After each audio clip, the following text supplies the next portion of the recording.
अलिफ लाम मीम ज़ालिकल किताबु ला रैब फ़ीहि हुदल लिल मुत्तक़ीन अल्लज़ीना युमिनूना बिल ग़ैबि व युक़ीमूनस सलाता व मिम्मा रज़क़नाहुम युनफ़िक़ून वल्लज़ीना युमिनूना बिमा उन्ज़िला इलैका व मा उन्ज़िला मिन क़ब्लिका व बिल आख़िरति हुम युक़िनून उलाइका अला हुदम मिर रब्बिहिम व उलाइका हुमुल मुफ़्लिहून इन्नल्लज़ीना कफ़रू सवाउन अलैहिम अ अंज़रतहुम अम लम तुनज़िरहुम ला युमिनून।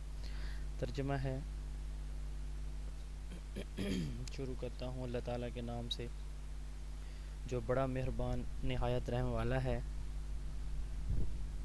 अलिफ लाम मीम इस किताब की कि अल्लाह की किताब होने में कोई शक नहीं, परहेज़गारों को राह दिखाने वाली है। जो लोग गैब पर ईमान लाते हैं और नमाज को कायम रखते हैं और हमारे दिए हुए माल में से खर्च करते हैं, और जो लोग ईमान लाते हैं उस पर जो आपकी तरफ उतारा गया और जो आपसे पहले उतारा गया, और वो आखिरत पर भी यकीन रखते हैं, यही लोग अपने रब की तरफ से हिदायत पर हैं और यही लोग फलाह और निजात पाने वाले हैं। काफिरों को आपका डराना या ना डराना बराबर है, ये लोग ईमान ना लाएंगे। सदक़ल्लाहुल अज़ीम।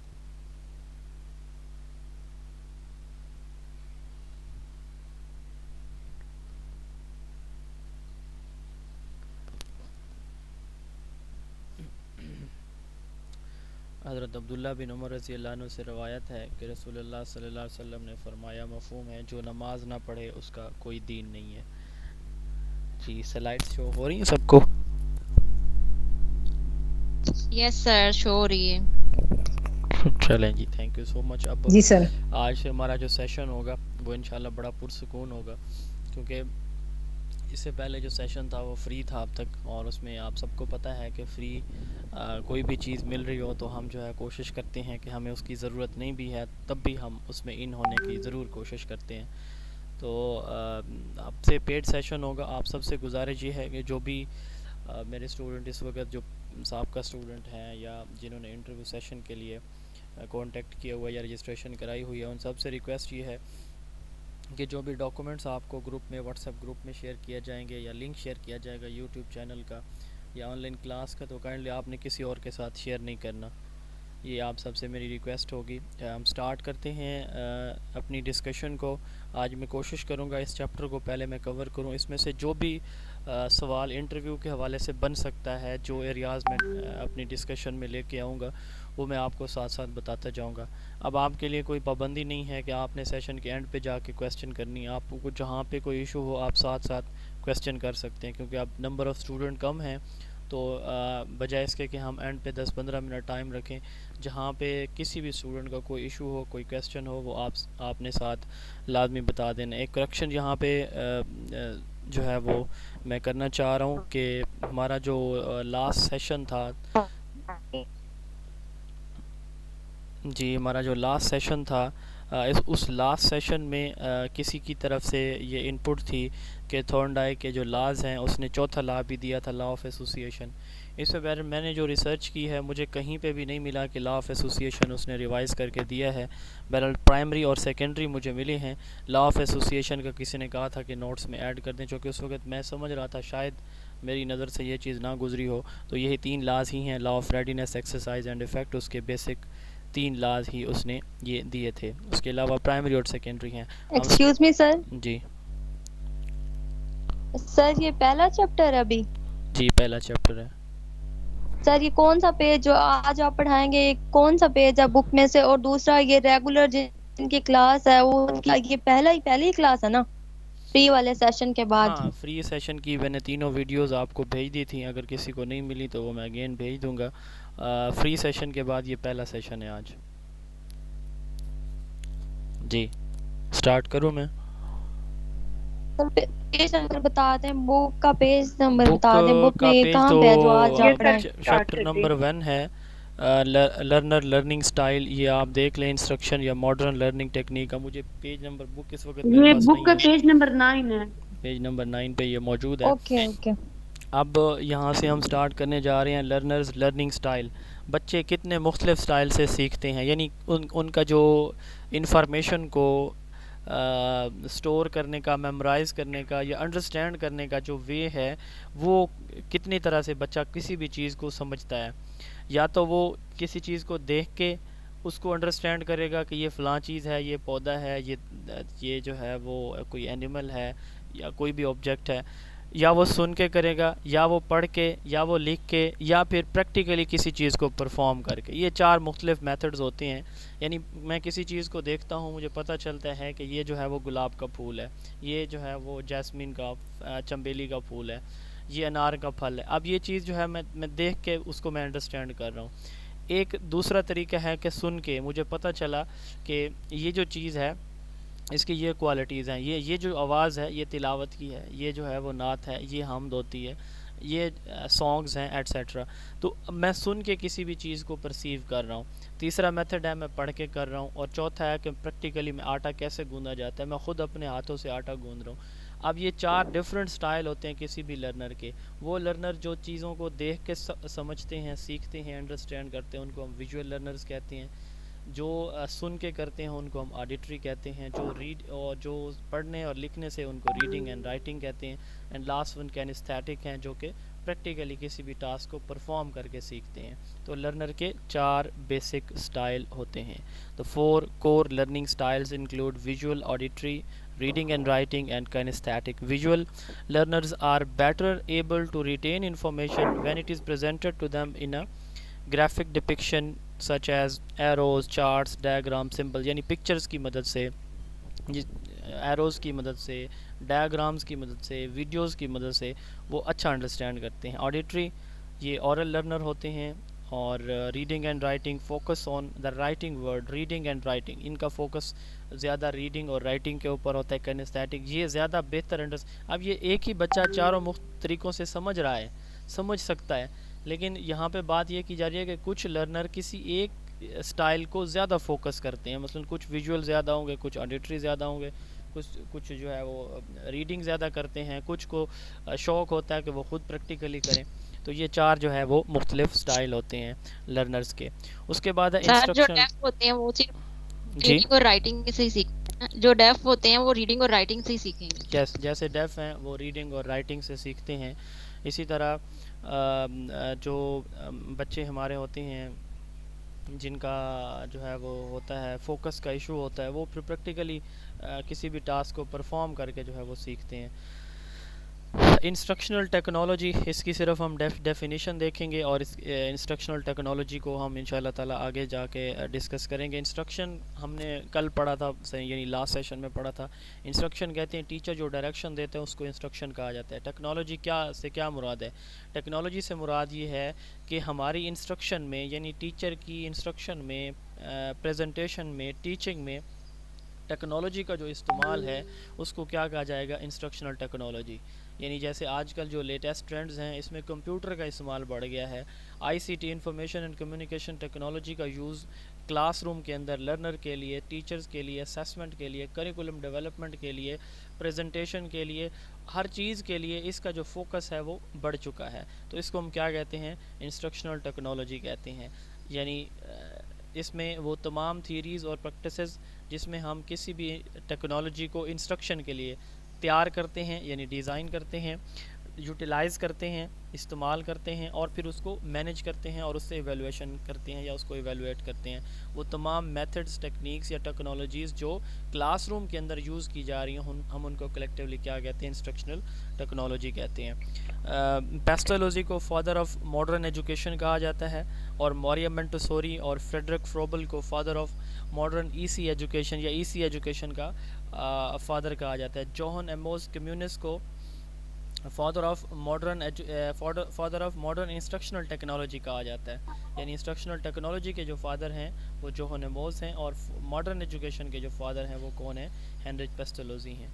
अब इंस्ट्रक्शनल टेक्नोलॉजी का स्कोप क्या है? स्कोप की हमने जैसे बात की, इसके आपने मेजर इसका अपने माइंड में ये रखना है कि इसके कहाँ पे इसकी एप्लीकेशन या बेनिफिट्स या फ़वाइद इसके कहाँ पे हैं इस चीज़ के। जब स्कोप पूछा जाता है तो आपने अपने माइंड के अंदर इसी चीज़ को लेके आना है कि इसके हमसे फ़वाइद पूछे जा रहे हैं कि इसको इस्तेमाल करने से या इसकी एप्लीकेशन से क्या क्या एडवांटेजेस मिल सकते हैं हमें। तो एक तो इससे लर्निंग स्टैंडर्डाइज्ड होती है, यानी मॉडर्न, जैसे मैंने पहले भी आपको बताया कि आपसे क्वेश्चन किया जा सकता है कि what is future of classroom या what is future of teaching. तो ये फ्यूचर जो है वो आईसीटी बेस्ड, ICT एनेबल्ड, या सिंपली आप कह सकते हैं कि ऑनलाइन टीचिंग है। तो अब स्कोप में जब हमारे पास वेल इक्विप्ड क्लासरूम होगा, टीचर भी तैयार होगा, बच्चे को भी पता है कि मैंने मॉडर्न टेक्नोलॉजी से कैसे अपनी लर्निंग जो है वो करनी है, तो लर्निंग क्या हो जाएगी, स्टैंडर्डाइज हो जाएगी। माइक्रो टीचिंग जो है इसकी एक अप्रोच है इंस्ट्रक्शनल टेक्नोलॉजी की, ये लेटेस्ट ट्रेंड है। इससे कंटिन्यूस ऑब्जर्वेशन हो सकती हैं और ये ई लर्निंग यानी ऑनलाइन लर्निंग का के लिए हमें बेस प्रोवाइड करती है इंस्ट्रक्शनल टेक्नोलॉजी। अब इंस्ट्रक्शनल डिज़ाइन टेक्नोलॉजी की दो बेसिक थियरीज इससे रिलेटेड हैं। ये एक सिस्टमेटिक अप्रोच है और दूसरी है कंस्ट्रक्टिव अप्रोच। याद रखिएगा ये दोनों वर्ड आपसे इम्तिहान में पूछे जाएंगे। मैं इनका बेसिक कॉन्सेप्ट आपको बताता हूँ। ये चाहे टीचिंग में यूज़ हो, क्लासरूम में टीचिंग लर्निंग के लिए, चाहे इंस्ट्रक्शन के लिए हो, चाहे ये असेसमेंट में हो या करिकुलम में आपने, या फिर ये मैनेजमेंट में, हमेशा इन दोनों का याद रखिएगा बेसिक डिफरेंस क्या होता है। सिस्टम से मुराद ऐसे ही है जैसे आपके पास कोई जूसर मशीन है, एक सिंपल है, वॉशिंग मशीन है या सिलाई वाली मशीन है।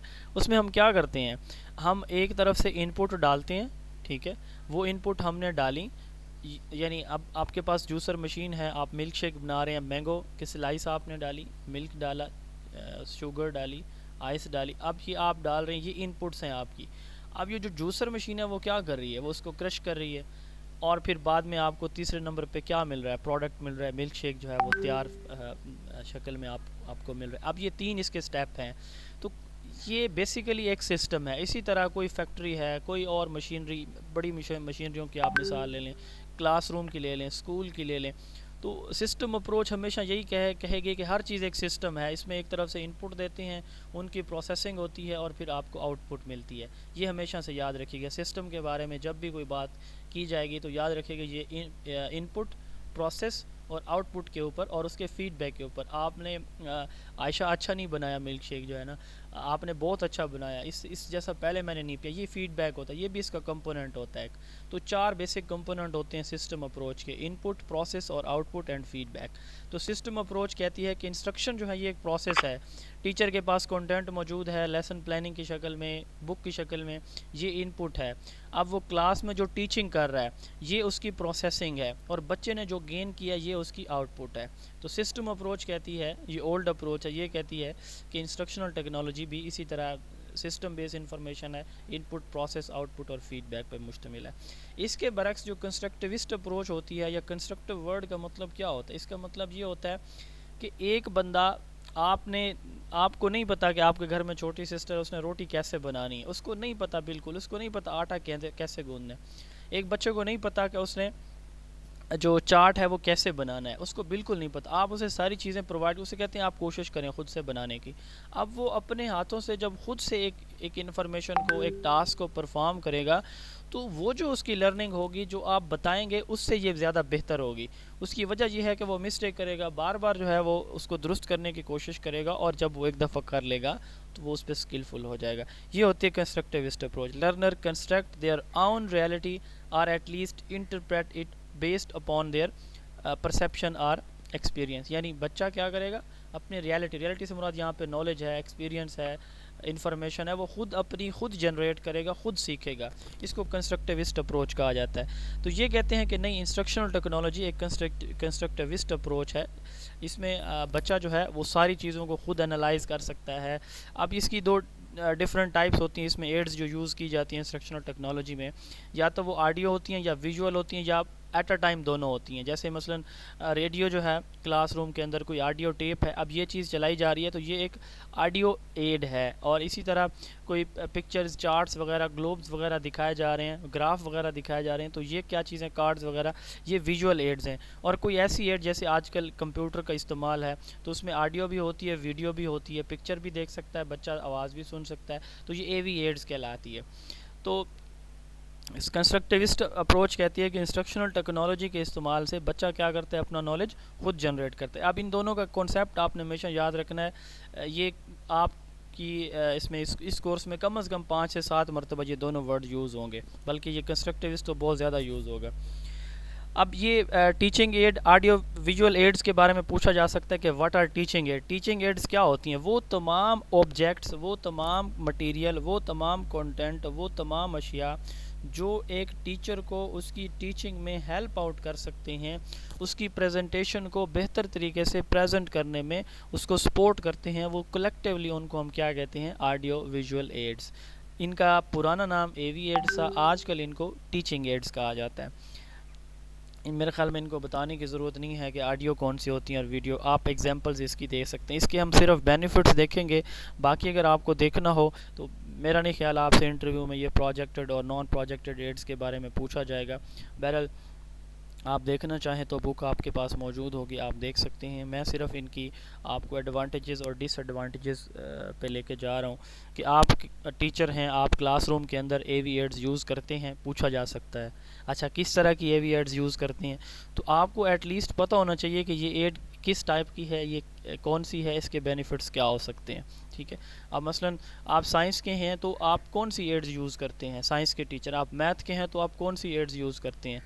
आप उर्दू के टीचर हैं प्राइमरी स्कूल में या एलिमेंट्री या हाई स्कूल में, तो आप कौन सी एड्स यूज़ करते हैं, तो आपको पता होना चाहिए आपके अपने सब्जेक्ट के बारे में। अब मैथमेटिक्स है, उसके लिए जो है आप जो है वो ग्लोब तो यूज़ नहीं करेंगे ऑब्वियसली कि आप कहें कि मैं क्लास के अंदर ग्लोब रखा हुआ है, वो बच्चे देखते हैं।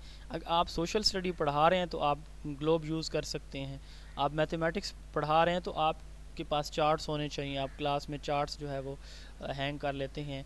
चार्ट्स की भी 2-3 टाइप्स यहाँ पे लिखी हैं, वो भी आप देख लीजिएगा। तो आपको एटलीस्ट 4 से 5 डिफरेंट जो एड्स हैं वो और उनका तरीका, इस्तेमाल का तरीका वो पता होना चाहिए कि आपने कैसे इस्तेमाल करना है। मसलन हैंड आउट्स हो सकते हैं, मसलन पिक्चर्स हो सकती हैं, कार्ड्स हो सकते हैं, इसके साथ साथ जो है आप ग्राफ यूज़ कर सकते हैं।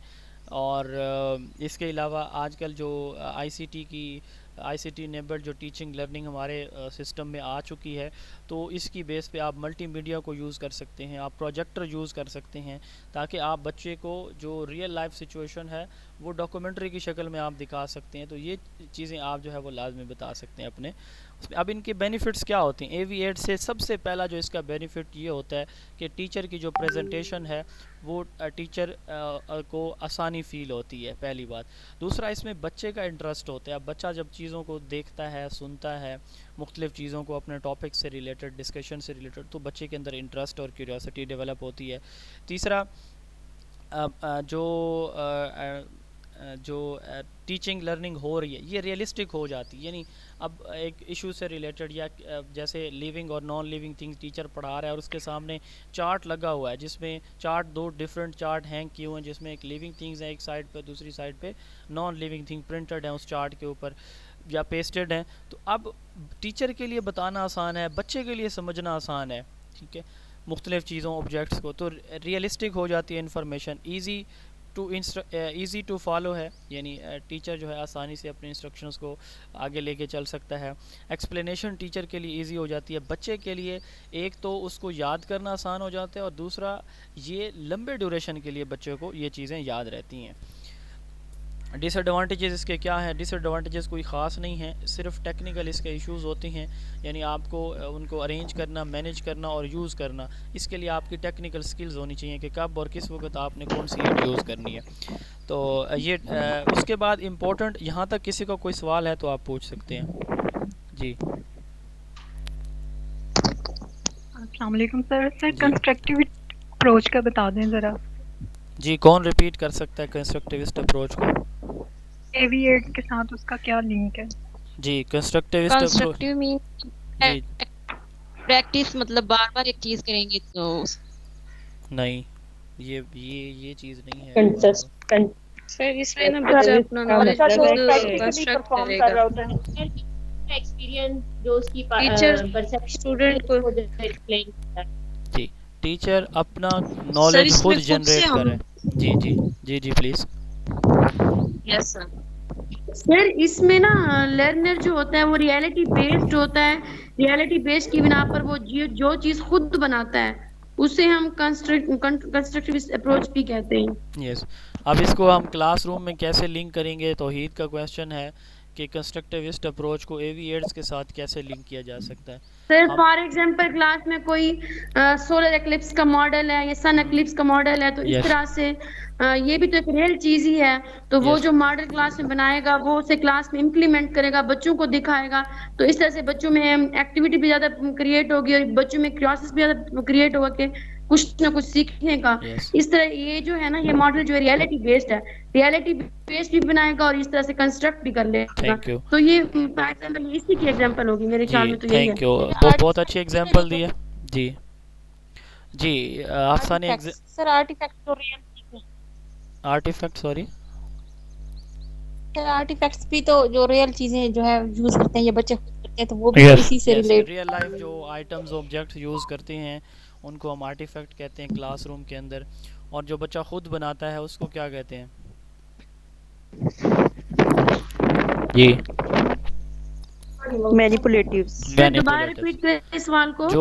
जो चीज़ बच्चा क्लास के अंदर खुद क्रिएट करता है उसको मैनिपुलेटिव कहते हैं। इंटरव्यू के हवाले से ये चीज़ मैनिपुलेट इंपॉर्टेंट कर नहीं सकते हैं, है। मैनिपुलेट। जी, अब हाफसा ने जो एग्जांपल दी है तौहीद का सवाल कि इसको कैसे इंटरलिंक किया जा सकता है। देखें, टीचर ने सोलर इक्लिप्स पढ़ाना है कि सूरज ग्रहण कैसे होता है, चांद ग्रहण कैसे होता है।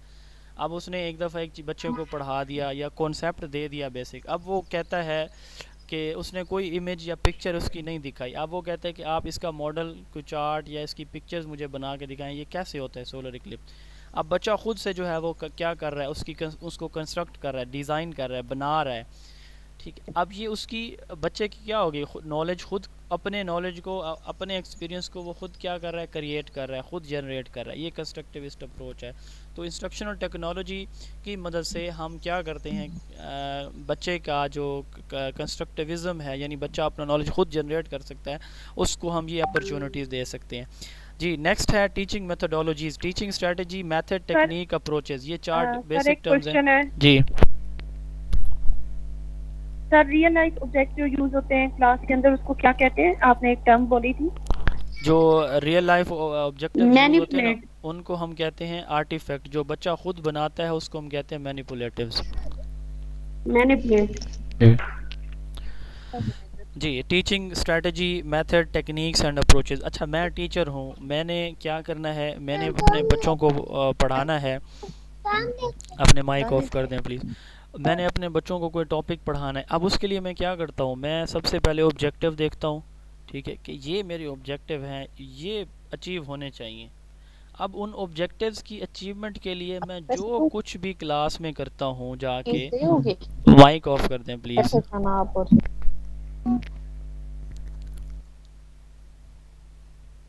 माइक ऑफ रखा करें अपनी बात करके, आपको फिर पता नहीं चलता लेकिन हमें पता चल रहा होता है। जी, मैं बात कर रहा था कि अब आपने एक बना लिया, सॉरी, आपने एक टॉपिक डिसाइड कर लिया। अब उस टॉपिक के ऑब्जेक्टिव्स होते हैं, हम क्यों टीचिंग क्यों करते हैं। सवाल पूछा जा सकता है कि टीचिंग और लर्निंग क्यों की जाती है। टीचिंग और लर्निंग बेसिकली ऑब्जेक्टिव्स की अचीवमेंट के लिए हम करते हैं। हमारे जो गोल्स होते हैं वो तीन तरह के होते हैं, कुछ नेशनल लेवल के होते हैं, कुछ इंस्टीट्यूशनल या सब्जेक्ट लेवल के होते हैं, कुछ क्लासरूम लेवल के होते हैं। तो हम अपने ऑब्जेक्टिव्स की अचीवमेंट के लिए बच्चों को पढ़ाते हैं कि बच्चे की लर्निंग बेहतर हो जाए, बच्चा सीख जाए, अपनी लाइफ में एडजस्ट हो जाए, बच्चा सोसाइटी को अंडरस्टैंड करे, बच्चा अपनी सोसाइटी में डिफरेंट जो उसको प्रॉब्लम्स फेस हों तो उनका वो सामना कर सके, बच्चा अपनी सोसाइटी की जो इश्यूज़ हैं उनको, अपने इश्यूज़ को, अपने सोसाइटी के इश्यूज़ को रिज़ॉल्व कर सके। ये सारे मकासद होते हैं तालीम के या बच्चे की लर्निंग के, ये हमारे ऑब्जेक्टिव्स होते हैं। अब इन ऑब्जेक्टिव्स की अचीवमेंट जो है मेन टारगेट होता है किसी भी टीचिंग का। तो स्ट्रेटजी हम क्यों बनाते हैं, मैं जो बना रहा हूँ, लेसन प्लान कर रहा हूँ, अच्छा मैं लेक्चर मेथड से भी पढ़ाऊँगा, मैं एक्टिविटीज़ भी कराऊँगा बच्चों को, और उसके साथ साथ मैं जो है क्वेश्चन आंसर सेशन भी होगा, मैं बच्चों को फीडबैक। अब मैं ब्लेंड कर रहा हूँ डिफरेंट टीचिंग मेथड को एक ही लेसन के अंदर। क्यों? इसलिए कि मेरे मकासद मुझे मिल जाएं, उनका हुसूल मुमकिन हो सके, मेरे ऑब्जेक्टिव्स मुझे अचीव हो जाएं। इसको कहते हैं टीचिंग स्ट्रेटजी। टीचिंग स्ट्रेटजी से मुराद ये है कि टीचिंग के, लेसन के, इंस्ट्रक्शन के जो ऑब्जेक्टिव्स होते हैं वो किसी तरह अचीव हो जाएं। उसके लिए जो लेसन प्लानिंग की जाती है, जो टीचिंग मेथड सेलेक्ट किए जाते हैं, जो टीचिंग लर्निंग का जो एक अच्छा इन्वायरमेंट क्रिएट किया जाता है, इसको टीचिंग स्ट्रेटजी कहा जाता है। टीचिंग स्ट्रेटजी सबसे ब्रॉडर टर्म है, it is a broader long term, और जो सबसे नैरो टर्म है वो टीचिंग टेक्निक होती है। Teaching strategy is borrowed from military science, इसको छोड़ें आप, इसकी डेफिनेशन याद रखें। Teaching strategy is creation of relationship between teaching and learning for attainment of objectives. इसका आपने सिंगल पॉइंट याद रखना है कि ये ऑब्जेक्टिव्स के हुसूल के लिए जो कुछ क्लास के अंदर टीचर कराएगा कलेक्टिवली उसको क्या कहलाएगा, टीचिंग स्ट्रेटजी कहलाएगा। अब ये तीन तरह की होती हैं, या तो जो इंस्ट्रक्शनल स्ट्रेटजीज होती हैं ये टीचर कंट्रोल होंगी, या स्टूडेंट कंट्रोल होंगी, या फिर ये कंबाइन होंगे, यानी किसी हद तक टीचर और किसी हद तक स्टूडेंट। अब स्ट्रेटजी हो गया ऑब्जेक्टिव्स के अचीवमेंट के लिए जो कुछ किया जा रहा है। अब आता है मेथड। अब जैसे मैंने बताया कि मैंने स्ट्रेटजी में मेथड्स को ब्लेंड किया है, ठीक है, यानी teaching strategy is combination of different teaching methodologies. इसी तरह जो टीचिंग मेथड है, teaching method basically how to present, इसका मतलब जैसे हाउ टू अचीव ऑब्जेक्टिव ये स्ट्रेटजी है, हाउ टू प्रेजेंट इन्फॉर्मेशन ये क्या कहलाता है, टीचिंग मेथडोलॉजी कहलाता है। It is micro term, it is about how to present subject matter. It is systematic way of doing something. It implies an orderly and logical arrangement of steps. It is more procedural. ये procedure पे मुश्तमिल है, जैसे lecture method है उसके 3 steps होते हैं, अभी पढ़ेंगे हम। इसी तरह जो प्रॉब्लम सॉल्विंग मेथड है उसके 6 स्टेप्स होते हैं, यानी प्रोसीजर पे मुश्तमिल होता है। कोई भी मेथड उसके स्टेप्स होते हैं, उसका कोई ना कोई प्रोसीजर होता है। तो जो मेथड होता है ये क्यों हम यूज़ करते हैं, हाउ टू प्रेजेंट इन्फॉर्मेशन। अब मसलन लेक्चर मेथड से इन्फॉर्मेशन मैं प्रेजेंट कर रहा हूँ, एक्टिविटी से कर रहा हूँ, डिमॉन्स्ट्रेशन से कर रहा हूँ, प्रोजेक्ट से कर रहा हूँ, कौन सा मेथड मैं यूज़ कर रहा हूँ। तो how to present information is called teaching method, ये प्रोसीजरल होता है। उसके बाद है टेक्निक्स। अब मैंने स्ट्रेटजी बना ली, मैंने मुख्तलिफ मेथड्स भी सिलेक्ट कर लिए किसी इन्फॉर्मेशन को प्रेजेंट करने के लिए। अब मैं ये देख रहा हूँ कि ड्यूरिंग इंस्ट्रक्शन मेरा वो मेथड काम नहीं कर रहा, ठीक है। मसलन मैं बच्चों को सवाल मैथ का समझाने की कोशिश कर रहा हूँ, बच्चे को नहीं आ रही समझ एक मेथड से जो मैंने प्लान किया हुआ है। अब मैं क्या करता हूँ, मैं एट द स्पॉट कोई नया कोई टैक्टिक अपने माइंड में लेकर आता हूँ, ठीक है। अपने माइंड के अंदर को यार इसको ऐसे नहीं समझ आ रही तो इसको इस तरीके से समझाया जाए, यानी मैं अपना उस स्पेसिफिक पॉइंट के लिए, उस स्पेसिफिक कॉन्सेप्ट के लिए या इन्फॉर्मेशन के लिए मैं अपना मेथड उस मखसूस लम्हे के लिए चेंज करता हूँ। तो ये मेरी क्या कहलाती है, टीचिंग टेक्निक कहलाती है। These are bridge between strategy and method, यानी मेथड और स्ट्रेटजी के दरमियान ये एक ब्रिज के तौर पर काम करते हैं। क्यों, जैसे मैंने बताया कि एक मेथड से पढ़ा रहा है तो उस मेथड, पूरे मेथड की नहीं, उस मेथड में कहीं पे कोई इशू आ गया तो उस चीज़ को, उस इन्फॉर्मेशन को जिसको बच्चे नहीं समझ रहे उस मेथड से, तो फौरी तौर पर टीचर क्या करता है, कुछ टैक्टिक्स यूज़ करता है। सर आपकी आवाज़ नहीं आ रही, किसी और को आ रही है आवाज़? यस आ रही है सर, ये आवाज क्लियर आ रही है? आप रीजॉइन कर लें प्लीज़। Excuse me sir. जी एक्सक्यूज मी सर, एक क्वेश्चन है। जी अभी टेक्निक जो है, जो टेक्निक होती है वो टैक्टिक्स भी होते हैं फिर? आप थोड़ा सा वेट कर लें, मैं इसको पूरा कर लूँ, फिर अगर आपको क्वेश्चन हो तो ज़रूर कीजिएगा, ठीक है। मैं इन सब को एक दफ़ा कवर करा लूँ जी। तो हाँ ठीक है। अब यानी जैसे मैं बता रहा था कि वो स्पेसिफिक आप जो टैक्टिक्स या ट्रिक्स यूज़ करते हैं एक ख़ास मौके के ऊपर, कि ये जो एक स्पेसिफिक पॉइंट या इन्फॉर्मेशन बच्चे को क्लियर नहीं हो रही तो उसको क्लियर करने के लिए ये टेक्निक्स कहलाती हैं। It is a well defined procedure used, जैसे में स्पेसिफिक, इसके लिए याद रखिएगा स्पेसिफिक टास्क या activity. Well defined procedure use to accomplish a specific task और activity. These are tricks to accomplish immediate objectives, ठीक है। 2 पॉइंट्स इसके लिए आप याद रखें, एक तो ये स्पेसिफिक किसी पॉइंट के लिए होते हैं और दूसरा इमीडिएट ऑब्जेक्टिव। इमीडिएट से क्या मुराद है कि मौके के, फौरी तौर पर जो उसको लग रहा है कि इस स्पेसिफिक इन्फॉर्मेशन के लिए या इसकी बच्चे को बच्चा अंडरस्टैंड नहीं कर पा तो मैं कैसे इसको बच्चे को गाइड करूं या कौन सा ट्रिक यूज़ करूं, तो इसको हम क्या कहते हैं, टेक्निक्स कहते हैं। देन आती है अप्रोच। अब जो अप्रोच होती है ये बेसिकली क्लास रूम के इन्वायरमेंट के बारे में, नेचर के बारे में होती है, यानी ओवरऑल क्लास रूम का इन्वायरमेंट। जैसे हम कहते हैं ना कि हमारा क्लास रूम किस तरह का है, टीचर सेंटर्ड है या लर्नर सेंटर्ड है या कोलैबोरेटिव है, ठीक है। टीचर सेंटर्ड होता है या ये लर्नर सेंटर्ड होता है। माइक ऑफ कर दें प्लीज़।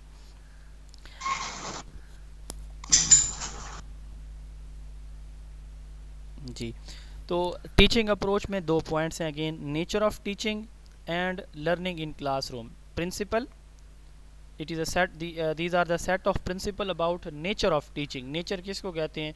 ओवरऑल क्लासरूम का जो इन्वायरमेंट है वो किस तरह का है। अब ये या तो डायरेक्टिव होगा यानी टीचर सेंटर्ड होगा, या फिर लर्नर सेंटर्ड होगा, या फिर ये क्या होगा, कंबाइन होगा। दोनों इसमें कंट्रोल कर रहे होंगे, यानी दोनों एट अ टाइम इन्वॉल्व हैं, टीचर भी और स्टूडेंट भी। तो नेचर ऑफ जो टीचिंग एंड लर्निंग है इसको हम क्या कहते हैं? टीचिंग अप्रोच कहते हैं। अब कुछ और वर्ड्स भी यूज़ होते हैं, टैक्टिक्स और स्टाइल। टैक्टिक्स किसको कहते हैं? वो तमाम मेथड्स, मेथोडोलॉजीज़ या वेज़ किसी भी स्ट्रेटजी को इम्प्लीमेंट करने के लिए यूज़ किए जाते हैं, उनको हम ओवरऑल टैक्टिक्स ऑफ टीचिंग कहते हैं। और टीचिंग स्टाइल में टीचर का बिहेवियर और उसकी सारी स्ट्रेटजी आ जाती है, यानी उस स्ट्रेटजीज तो उसकी बड़ी अच्छी हैं। अब उसका जो अपना बिहेवियर है वो किस तरह का है, वो बच्चे के साथ फ्रेंडली है या रूड है या डायरेक्टिव है, सिर्फ कंस्ट्रक्टिव है, किस तरह का है। तो बच्चे का, टीचर का बिहेवियर और टीचर की जो स्ट्रेटजी है ये कलेक्टिवली क्या कहलाती हैं? उस टीचर का टीचिंग स्टाइल कहलाती हैं। और टैक्टिक्स कहते हैं ways of implementing A strategy. मैं रिपीट कर देता हूँ, टीचिंग स्ट्रेटजी बहुत इंपॉर्टेंट चीज़ है। टीचिंग स्ट्रेटजी कहते हैं कैसे किसी इन्फॉर्मेशन को कैसे किसी भी जो टॉपिक है उसके ऑब्जेक्टिव्स को कैसे अचीव किया जाता है, ये पहला पॉइंट है। दूसरा पॉइंट, ये कम्बिनेशन होता है डिफरेंट टीचिंग मेथड्स का। उसके बाद हमने टीचिंग मेथड देखा, हमने कहा कि टीचिंग मेथड कहा जाता है किसी भी इंफॉर्मेशन को प्रेजेंट करने का जो वे है उसको हम टीचिंग मेथड कहते हैं। और इसके दूसरा पॉइंट हमने जो बात की, हमने कहा कि ये प्रोसीजरल होता है, स्टेप्स, डिफरेंट स्टेप्स पे मुश्तमिल होता है। तीसरे नंबर पे हमने बात की टेक्निक्स की। हमने कहा कि जो टेक्निक्स है ये बेसिकली ब्रिज होते हैं टीचिंग स्ट्रेटजी और मेथड के दरमियान। ये स्पेसिफिक ऑब्जेक्टिव्स के लिए, स्पेसिफिक इंफॉर्मेशन की डिलीवरी के लिए, स्पेसिफिक टाइम के लिए ये जो ट्रिक्स टीचर यूज़ करता है कि एक मेथड से उसकी बच्चा नहीं समझ पा रहा तो वो फ़ौरन कुछ लम्हे के लिए अपना मेथड चेंज कर लेता है, तो इसको हम क्या कहते हैं? टेक्निक्स कहते हैं। और जो अप्रोचेस हैं ये हम कहते हैं कि नेचर ऑफ जो टीचिंग है ओवरऑल ये टीचर सेंटर्ड है, लर्नर सेंटर्ड है, या कंबाइन इंटीग्रेटेड होती है, कौन सी है। टैक्टिक्स की हमने बात की है कि way of implementing a teaching strategy is called tactics of teaching. और ये टीचिंग टेक्निक के लिए एक और डेफिनेशन भी यूज़ की जाती है, way of implementing teaching methodology is called teaching techniques. क्योंकि हम इसमें मेथड को प्रेजेंट कर रहे होते हैं, अगर उस मेथड से चीज़ जो है अच्छी तरह से डिलीवर नहीं हो रही तो हम किसी हद तक उसमें कोई तब्दीली ले आते हैं। तो way of implementing strategies called tactics. आप यूँ भी कह सकते हैं way of implementing method, teaching method it is called teaching techniques. और स्टाइल, बिहेवियर प्लस स्ट्रेटजी को कहते हैं। जी अब आप क्वेश्चन करें जो आप पूछ रही थी, अगर क्लियर नहीं हुआ तो। नो सर, अब क्लियर है। मैं यही पूछ रही थी कि ये जो टीचिंग अप्रोचेस होती हैं तो फिर ये टीचिंग टैक्टिक्स भी होंगे, लेकिन टैक्टिक्स जो हैं वो ways of implementing the implementing. हाँ जी, यही मैं पूछ रही थी इस वक्त। जी ठीक है। अच्छा, ये आपको अप्रोचेस का मैंने बता दिया कि अप्रोचेस 3 बेसिक अप्रोचेस आपने याद रखनी है। जी सर टीचिंग स्टाइल को रिपीट कर दीजिए। हाँ, स्टाइल मैंने कहा कि बच्चे का जो टीचर का जो बिहेवियर है ना, अब उसने प्लानिंग अच्छी की हुई है, उसका अपना बिहेवियर किस तरह का है, वो बच्चे के साथ फ्रेंडली है या रूड है, ठीक है, या उसका कोई कंसर्न ही नहीं है, वो बस सिर्फ अपने उसके ऊपर फोकस कर रहा है, अपनी प्रेजेंटेशन के ऊपर। उसका स्टूडेंट के साथ जो है वो कोई पॉजिटिव रेपो नहीं है। रेपो से मुराद वो रेपुटेशन वाली नहीं, रेपो से मुराद यहाँ पे रिलेशन होता है। तो उसका रिलेशन किस तरह का है अपने बच्चे के साथ, ठीक है, वो पॉजिटिव है, नेगेटिव है, फ्रेंडली है, रूड है, किस तरह का, ये होता है उसका बिहेवियर। अब बिहेवियर और उसकी जो स्ट्रेटजी है ये कलेक्टिवली उसका स्टाइल कहलाते हैं। जी नेक्स्ट क्वेश्चन। सर अभी आपने बताया हाउ टू अचीव, ये किसके अंदर आता है? जी आप बताएं मुझे। हाउ टू प्रेजेंट इंफॉर्मेशन ये टीचिंग मेथड है। आप लेक्चर सुन रही थी ये वाला? हाँ जी। अच्छा, तो फिर तो पता होना चाहिए। में आएगा, मैंने 2 दफ़ा रिपीट किया। ये स्ट्रेटजी में आता है। जी अब टीचिंग अप्रोचेस आपने 3 बेसिक अप्रोचेस याद रखनी। अगर आपसे क्वेश्चन पूछा जाता है कि कितनी तरह की अप्रोच, अब ये थोड़ा सा आपने यहाँ पे याद रखना है। अब फ़र्ज़ करें आपसे पूछा जाता है कि differentiate between strategy and method, तो मेथड्स तो हम अभी पढ़ेंगे, स्ट्रेटजीज़ याद रखेंगे ये 3 तरह की होती हैं, ठीक है।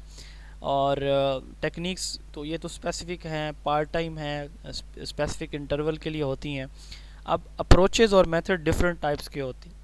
अप्रोचेज मेथड्स हम अभी देखेंगे, लेक्चर मेथड है, जैसे डिमॉन्स्ट्रेशन मेथड है, प्रोजेक्ट मेथड है, क्वेश्चन आंसर मेथड है, ये डिफरेंट मेथड है। अप्रोचेस कितनी तरह की होती हैं? अप्रोचेस जो है ये जैसे मैंने बताया कि अप्रोच किसको कह रहे हैं, nature of teaching and learning, class का इन्वायरमेंट किस तरह का है, टीचर सेंटर्ड है या लर्नर सेंटर्ड। टीचर सेंटर्ड से क्या मुराद है, सारी की सारी इन्फॉर्मेशन टीचर डिलीवर कर रहा है, बच्चे को कोई उसमें उसकी पार्टिसिपेशन का कोई इम्पोर्टेंस नहीं है, बच्चा पैसिव है, टीचर एक्टिव है, टीचर ही मेन सोर्स है इन्फॉर्मेशन की डिलीवरी का, बच्चे की पार्टिसिपेशन उसमें नहीं है। लर्नर सेंटर्ड में बच्चा भी इन्वॉल्व है, लेसन प्लानिंग से लेकर क्लासरूम की एक्टिविटीज़ हर जगह पे, ठीक है।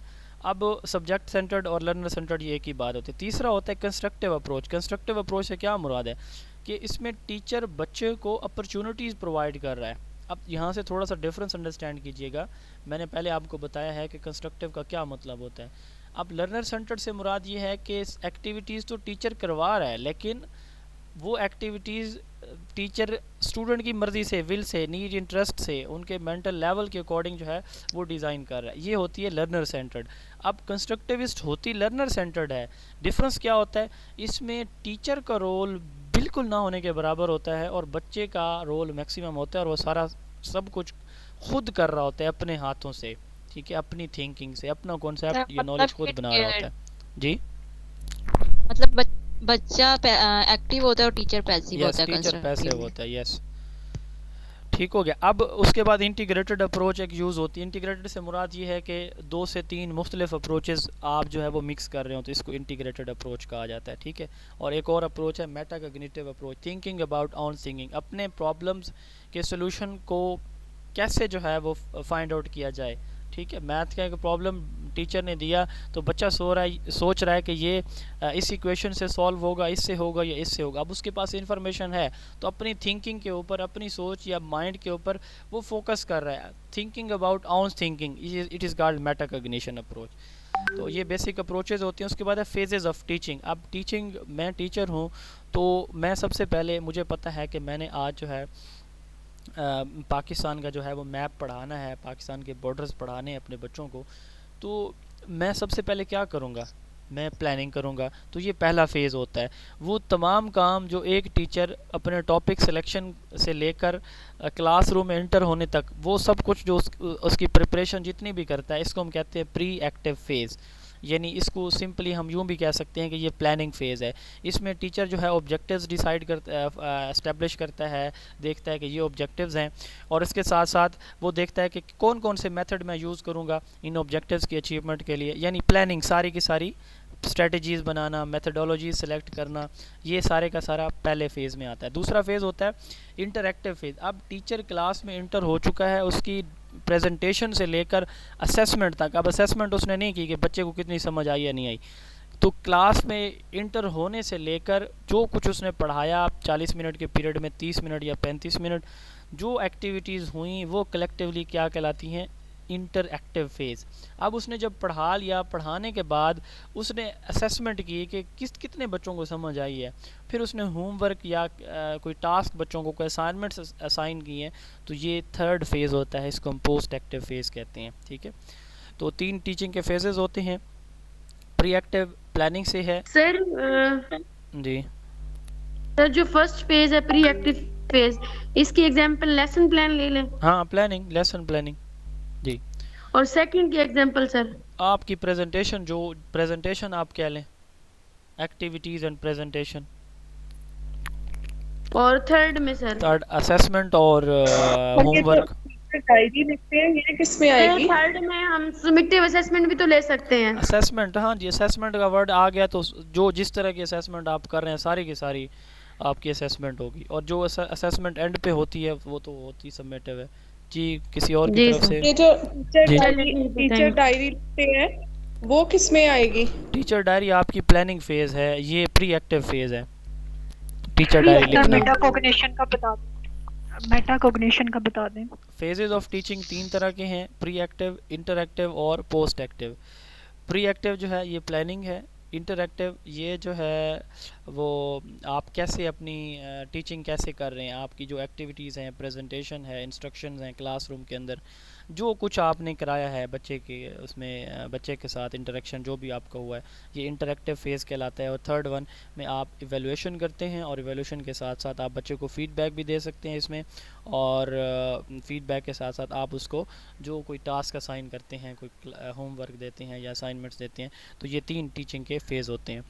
अब स्टार्ट में सम टाइम ऐसे होता है कि जब नया सेशन या नई क्लासेस लगती हैं तो टीचर क्या करता है, वो उसे पता होता है कि छठी क्लास ये मेरे पास थी, अब 7वीं में मेरे पास ये बच्चे आ गए हैं, तो टीचर क्या करता है, जो अच्छा बच्चा होता है ना उसके साथ कमज़ोर बच्चे का पेयर बना लेता है कि आप दोनों ने बैठना है, आप दोनों ने बैठना है।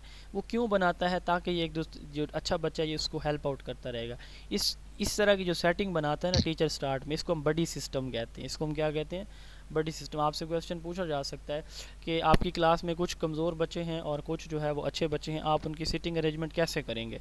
तो आप उनकी सीटिंग अरेंजमेंट ये नहीं होगा कि जो अच्छे बच्चे हैं वो आगे बैठें, जो कमज़ोर बच्चे हैं वो ओब्वियसली बैक बेंचर्स होते हैं, तो आपने उनको ब्लेंड करना है, मिक्स करना है। यानी आप उनकी परफॉर्मेंस को देख के, अगर आपको पहले से नहीं आइडिया, अगर आइडिया है वेल एंड गुड, तो आप जो है उनकी इस तरह से सीटिंग अरेंजमेंट करेंगे। इस तरह की पेयर अप करना बच्चों को बड़ी सिस्टम कहलाता है। उसके बाद है बेसिक टीचिंग स्टाइल। टीचर 5 मुख्तलिफ स्टाइल से पढ़ाता है। टीचर 5, जैसे अभी हमने बात किया what is style, behaviour plus strategy, 5 मुख्तलिफ स्टाइल इसके होते हैं। Teaching style is a way of conducting a learning experience built from behaviour of a teacher and teaching strategy. अब teacher as a formal authority, कुछ instruction में teacher एक authority होता है। अथॉरिटी से क्या मुराद है, जैसे हमारे यहाँ स्कूलों में 90% टीचर अथॉरिटी होता है, जो मर्ज़ी कर ले, जो मर्ज़ी करिकुलम हो, जो मर्ज़ी असेसमेंट हो। मैं पब्लिक सेक्टर की बात कर रहा हूँ, क्योंकि टीचर को पता है मुझे तनख्वाह मिलनी है। उसके पास ओरल पावर होती है जी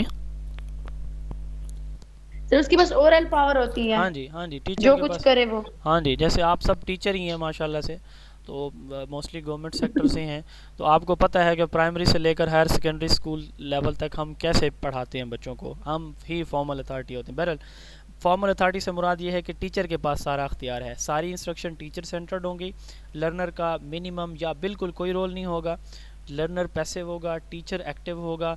इंस्ट्रक्शन टीचर अपनी मर्ज़ी से बच्चे की नीड इंटरेस्ट को साइड पे रखते हुए उसका फोकस ये होगा कि 30 मिनट में मैंने ये आधा चैप्टर, ये एक्सरसाइज, ये टॉपिक मुकम्मल कराना है किसी भी तरह से। तो teacher as a formal authority, इसकी एग्जांपल लेक्चर मेथड है। दूसरा होता है teacher as a demonstrator. Demonstration किसको कहते हैं, डिमॉन्स्ट्रेटर से मुराद ये होता है कि डिमॉन्स्ट्रेशन का मतलब होता है, लफ्ज़ी मतलब होता है टू शो, ठीक है, to show to perform. To show to perform. अब टीचर इसमें पहले खुद वो चीज़ करके दिखाता है। फिल्ट्रेशन बच्चों को पढ़ानी है उसने, कि देखें गदला पानी है उसको हम साफ़ कैसे करते हैं। वो बच्चों को टेबल के ऊपर वो सारी चीज़ें, वो गंदा पानी और वो फ़िल्टर पेपर या टिश्यू पेपर से वो 2 फ्लास्क के अंदर उसको उस गदले पानी को साफ़ होता सारा प्रैक्टिकली उसको दिखाता है बच्चों को, मतलब डिमॉन्स्ट्रेट कर रहा है, टू शो, वो दिखा रहा है। तो ये इससे बच्चा क्या होता है, इससे बच्चा ये याद रखिएगा, ये वाहिद टीचिंग मेथड है, अकेला टीचिंग मेथड है जो at a time teacher centred है और लर्नर सेंटर्ड होता है एट अ टाइम। इसके 2 फेजेस होते हैं। पहले स्टेप में, ये भी हम पढ़ेंगे, पहले स्टेप में टीचर खुद करके दिखाता है, ठीक है, यानी जैसे मैंने अभी बताया फिल्ट्रेशन का, वो करके दिखाएगा। अब दरमियान में जब उसने ये करके दिखाया तो वो बच्चे से कहता है अब आ जाएं ग्रुप्स की शक्ल में, 1 बाय 1 हर ग्रुप मुझे ये करके दिखाए। अब सेकंड स्टेज पे ये लर्नर सेंटर्ड हो जाता है। पहली स्टेज में वो कहता है किसी ने हिलना नहीं है, चुप करके मेरी तरफ देखें, बुक्स क्लोज कर दें, जो मैं पढ़ रहा हूँ, पढ़ा रहा हूँ, कर रहा हूँ, दिखा रहा हूँ, इसको देखें आप। तो बच्चे ऑब्जर्व करते हैं पैसिवली। सेकंड स्टेज में टीचर पैसिव हो जाता है, बच्चे एक्टिव हो जाते हैं। तो ये वाहिद मेथड है जो कि लर्नर सेंटर्ड भी है और टीचर सेंटर्ड भी है। तो ये डिमॉन्स्ट्रेशन मेथड में टीचर डिमॉन्स्ट्रेटर होता है। इसके एग्जांपल आप डिमॉन्स्ट्रेशन मेथड दे सकते हैं। थर्ड वन है फैसिलिटेटर। अब फैसिलिटेटर के क्या मतलब है, टीचर ने एक टॉपिक पढ़ाया, पढ़ाने के बाद बच्चों को उसने कहा कि 4-4 के ग्रुप्स बन जाएं और ग्रुप्स में जो है ये जो क्वेश्चन मैथ के मैंने आपको दिए ये आप जो है ग्रुप की शक्ल में करके दिखाएं। अब ये एक्टिविटी मेथड है कि टीचर बच्चों को कह रहा है कि आप खुद करके ये चीज़ मुझे दिखाएं जो उसने पहले उसको पढ़ाई है। डिमॉन्स्ट्रेशन में याद रखिए कि वो कोई चीज़ दिखाता है, करके दिखाता है। एक्टिविटी मेथड में वो कोई चीज़ पढ़ा के बच्चे से कहता है कि अब आप ये मुझे करके दिखाएं, ठीक है। तो अब बच्चे इसमें क्या कर रहे हैं, एक्टिविटीज़ कर रहे हैं, टीचर क्लास के अंदर रेंडमली मूव कर रहा है, जहाँ पे किसी बच्चे को इशू आ रहा है या वो गलत हो रहा है, डी ट्रैक हो रहा है, तो वो उनको समझा रहा है। तो इसमें टीचर क्या है? फैसिलिटेटर है। फैसिलिटेटर किस मेथड में होता है? एक्टिविटी मेथड में टीचर फैसिलिटेटर होता है। फोर्थ वन है डेलीगेटर। डेलीगेटर में टीचर का जो रोल होता है, ये जो पहला मेथड है ना फॉर्मल अथॉरिटी वाला, इसके अलावा बाकी सारे जो स्टाइल हैं ये सारे के सारे लर्नर सेंटर्ड होते हैं। अब डेलीगेटर में टीचर की रिस्पॉन्सिबिलिटी क्या होती है कि प्रोजेक्ट मेथड को आपने अपने माइंड में लेकर आना है। ये प्रोजेक्ट मेथड में जो टीचर का रोल होता है वो डेलीगेटर के तौर पर होता है। अब प्रोजेक्ट मेथड में टीचर, जैसे अभी सोलर इक्लिप्स की बात हुई कि आप ये क्लास के अंदर 4-4 या 5-5 के ग्रुप हो जाएं, हर ग्रुप जो है मुझे वो क्या करे, ये प्रोजेक्ट बना के दे। इंडिविजुअल भी आप देख सकते हैं कि हर बच्चा सोलर इक्लिप्स का मॉडल दे। अजान हो जाए, थोड़ा सा वेट कीजिएगा।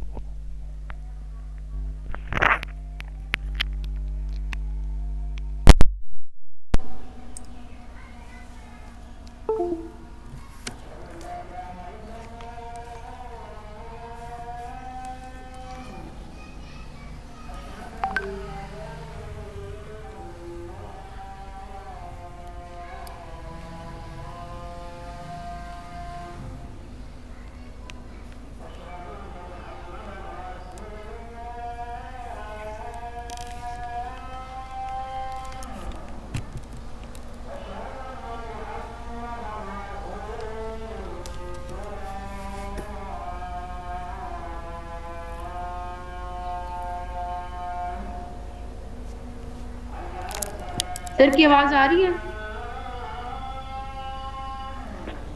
अजान का वक्फा है, अजान हो रही है।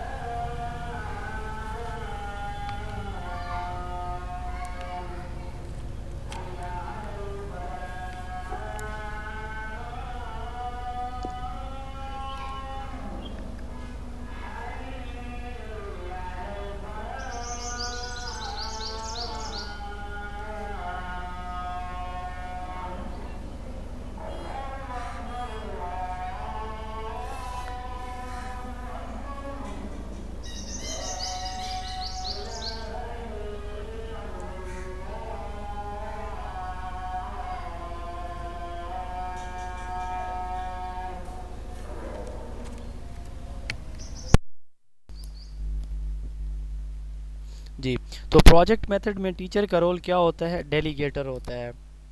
इसमें टीचर जो टास्क है, जो रिस्पॉन्सिबिलिटीज़ हैं, वो स्टूडेंट के ऊपर, जो लर्निंग टास्क की रिस्पॉन्सिबिलिटीज़ किसके ऊपर होती हैं? बच्चे के ऊपर होती है। टीचर टास्क बता देता है, क्लियर डायरेक्शन दे देता है कि भाई ऐसे ऐसे आपने इसको बनाना है, प्रोजेक्ट को ऐसे ऐसे आपने बनाना है। तो टीचर इसमें प्रोजेक्ट मेथड में टीचर का काम क्या होता है? डेलीगेटर के तौर पर टीचर काम करता है। इसमें वो जहाँ पे बच्चे को कोई मसला आता है तो वो उनको काउंसलिंग प्रोवाइड करता है।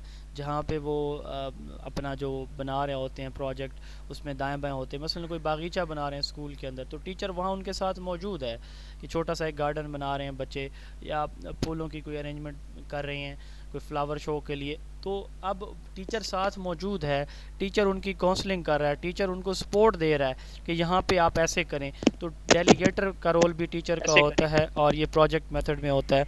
और लास्ट वन है collaborative method. Mic off sir.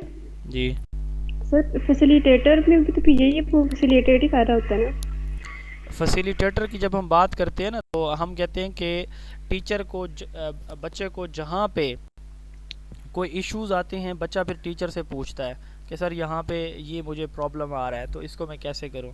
Teacher को बच्चा अपना टास्क चेक कराता है, कोई जो उसने सवाल किया है तो वो उसको दिखाता है कि सर ये मैं ठीक कर रहा हूँ, यहाँ से कोई मुझे मसला आ रहा है, सर ये मैंने ठीक लिखा है, इसका लिए ये फार्मूला जो मैंने यूज़ किया ये ठीक है। तो टीचर उनको फैसिलिटेट करता है कि नहीं, और साथ में थोड़ा सा क्या करता है टीचर, उनको हेल्प आउट भी करता है। ये नहीं है कि सिर्फ उसको जवाब अगर नहीं समझ आ रही तो उस ग्रुप में टीचर बैठ जाता है, उस सवाल को हल करके दिखा देता है। ये होता है फैसिलिटेटर का रोल। और डेलीगेटर में हम ये कह रहे हैं कि टीचर उनको काउंसलिंग प्रोवाइड कर रहा है। अब काउंसलिंग में एक इंडिविजुअल का जो प्रॉब्लम है उसका सलूशन बताया जाता है, करके नहीं दिखाया जाता। फैसिलिटेटर में वो जैसे सहूलतकार का क्या काम होता है, हम सुनते रहते हैं अक्सर टीवी के ऊपर कि वो सहूलतकार है, फैसिलिटेटर था, तो वो खुद शामिल होता है उस एक्टिविटी के अंदर जिसमें बच्चों को प्रॉब्लम आ रहा है। जबकि डेलीगेटर में वो सिर्फ क्या कर रहा है, काउंसलिंग। काउंसलिंग क्या मतलब होता है कि जो इशू है या प्रॉब्लम है उसका सोल्यूशन दे रहा है कि इसको ऐसे आप कर लें। ठीक है, एक्सक्यूज मी सर। जी सर ये एक्टिविटी और प्रोजेक्ट मेथड में बेसिक डिफरेंस क्या, दोनों में ही एक्टिविटी हो रही है, प्रोजेक्ट बनाना है तब भी एक्टिविटी है। प्रोजेक्ट में कोई प्रोजेक्ट बना रहा है, ठीक है, एक्टिविटी में टीचर क्या करता है, टीचर ने एक चीज़ समझा दी है तो बच्चे को वो टास्क डिवाइड करके दे देता है कि आप ये जो मैंने कराया है ये मुझे आप करके दिखाएं। ठीक है, जबकि प्रोजेक्ट में जैसे हम कहते हैं कि जी उसका सोलर इक्लिप्स का मॉडल बना के दें, निज़ाम शमसी का एक मॉडल बना के दें, स्कूल के अंदर छोटा सा एक जो है वो गार्डन बना के दें, ये दीवार है इसको पेंट करके दें। ठीक, अब ये डिफरेंट प्रोजेक्ट्स हैं। ठीक है, तो प्रोजेक्ट में बच्चे सारे की सारी रिस्पॉन्सिबिलिटी किसके ऊपर होती है, बच्चे के ऊपर होती है। लास्ट वन है टीचर एज अ कोलैबोरेटर, ये हम पढ़ेंगे आगे। अब इनकी इसमें जो टाइप्स है ना डिफरेंट टीचिंग मेथड्स की, दोनों आज इंशाल्लाह कोशिश करेंगे, इसको पढ़ लेंगे। टीचर एज अ कोलैबोरेटर, अब टीचर का एज अ कोलैबोरेटर, कोलैबोरेशन से क्या मुराद है? कोलैबोरेशन का मतलब होता है मिलजुल के काम करना। अब इसमें ये भी एक टीचिंग मेथड है, कोलैबोरेटिव या कोऑपरेशन मेथड। इसमें टीचर क्या करता है, क्लास के अंदर 3 से 4 या 4 से 5 के ग्रुप्स बना लेता है क्लास में ही। अब ये जो ग्रुप्स होते हैं इनकी रिस्पॉन्सिबिलिटी होती है, टीचर क्या करता है, ग्रुपिंग करता है। अब इन ग्रुप्स में किसी एक की या सब की थोड़ी थोड़ी, मसलन एक टास्क है, पाकिस्तान का जो नेशनल फ्लैग है इसके जो है वो कलर्स इसमें कौन कौन से हैं, वो किस चीज़ को डिपिक्ट कर रही है, स्टार और क्रिसेंट और जो 2 कलर्स हैं किस चीज़ को। अब हर बच्चे के ज़िम्मे एक एक टास्क टीचर ने लगा दिया। 4 बच्चे हैं ग्रुप के अंदर, तो हर एक का एक एक टास्क है कि आपने ये चीज़ याद करनी है और अपने ग्रुप वालों को ये समझानी और सिखानी है। तो हर बच्चा, 4 बच्चे हैं ग्रुप के अंदर, हर बच्चा एक एक इन्फॉर्मेशन को समझता है, समझने के बाद वो अपने ग्रुप वालों को वही चीज़ समझाता है। अब ये क्या कहलाता है, कोलैबोरेटर या कोलैबोरेशन या कोऑपरेटिव मेथड। अब इसमें बच्चे एक दूसरे के ऊपर इंटरडिपेंडेंट होते हैं और एक दूसरे को इकट्ठे मिलकर सिखा रहे होते हैं। तो टीचर का जो रोल यहाँ पे होता है कोऑपरेटिव मेथड में, ये क्या कहलाता है, कोलैबोरेटर कहलाता है। The teacher accept student ideas, the teacher explore student ideas, it relates personal experiences, the teacher invites the learner to share. बच्चे इसमें क्या करते हैं, सारी इन्फॉर्मेशन, ये हम पढ़ेंगे इंशाल्लाह मज़ीद क्लियर हो जाएगा, शेयर करते हैं इन्फॉर्मेशन। अब levels of teaching style, level इसके 3 होते हैं, close, framed and negotiated. Close में बच्चे को कोई इनपुट देने के कोई ऑप्शन नहीं होता बच्चे के पास, फ्रेम्ड में किसी हद तक होता है, और नेगोशिएटेड में मुकम्मल जो अख्तियार होता है वो इन्फॉर्मेशन में या टीचिंग लर्निंग में वो बच्चे के पास होता है। क्लोज में नहीं होता, फ्रेम में समझ लें कि जो मीडियम लेवल का है जिसमें टीचर का भी है बच्चे का भी है। निगोशिएटेड में ज़्यादातर जो है वो किसका होता है, रोल बच्चे का होता है। अब हम बात करते हैं लेक्चर मेथड की। सबसे ओल्डेस्ट मेथड अगर पूछा जाए कौन सा है, लेक्चर मेथड है। कॉलेज लेवल पे आपसे सवाल किया जाएगा कि कौन सा मेथड आपकी नज़र में बेस्ट है, तो क्या जवाब होगा आपका? या पहले मुझे आवाज़ नहीं आ रही सर। लेक्चर मेथड, क्लास अगर बड़ी है तो उसको पढ़ाने के लिए लेक्चर मेथड यूज करें जी। लेक्चर मेथड, क्योंकि कॉलेज में स्टूडेंट ज्यादा होते हैं। मुझे आवाज नहीं आ रही। जैसे फ्री सब्जेक्ट, जैसे साइंस सब्जेक्ट है तो उसमें जो है वो लेक्चर मेथड नहीं। जी आप रीजॉइन कर लें। जाहिदा रशीद साहिबा, आपको मसला है आवाज़ का तो रीजॉइन कर लें, बाकी लोगों को क्लियर है, आपका नेटवर्क इशू है। सर ये लेक्चर मेथड ओल्डेस्ट मेथड है और ट्रेडिशनल मेथड है।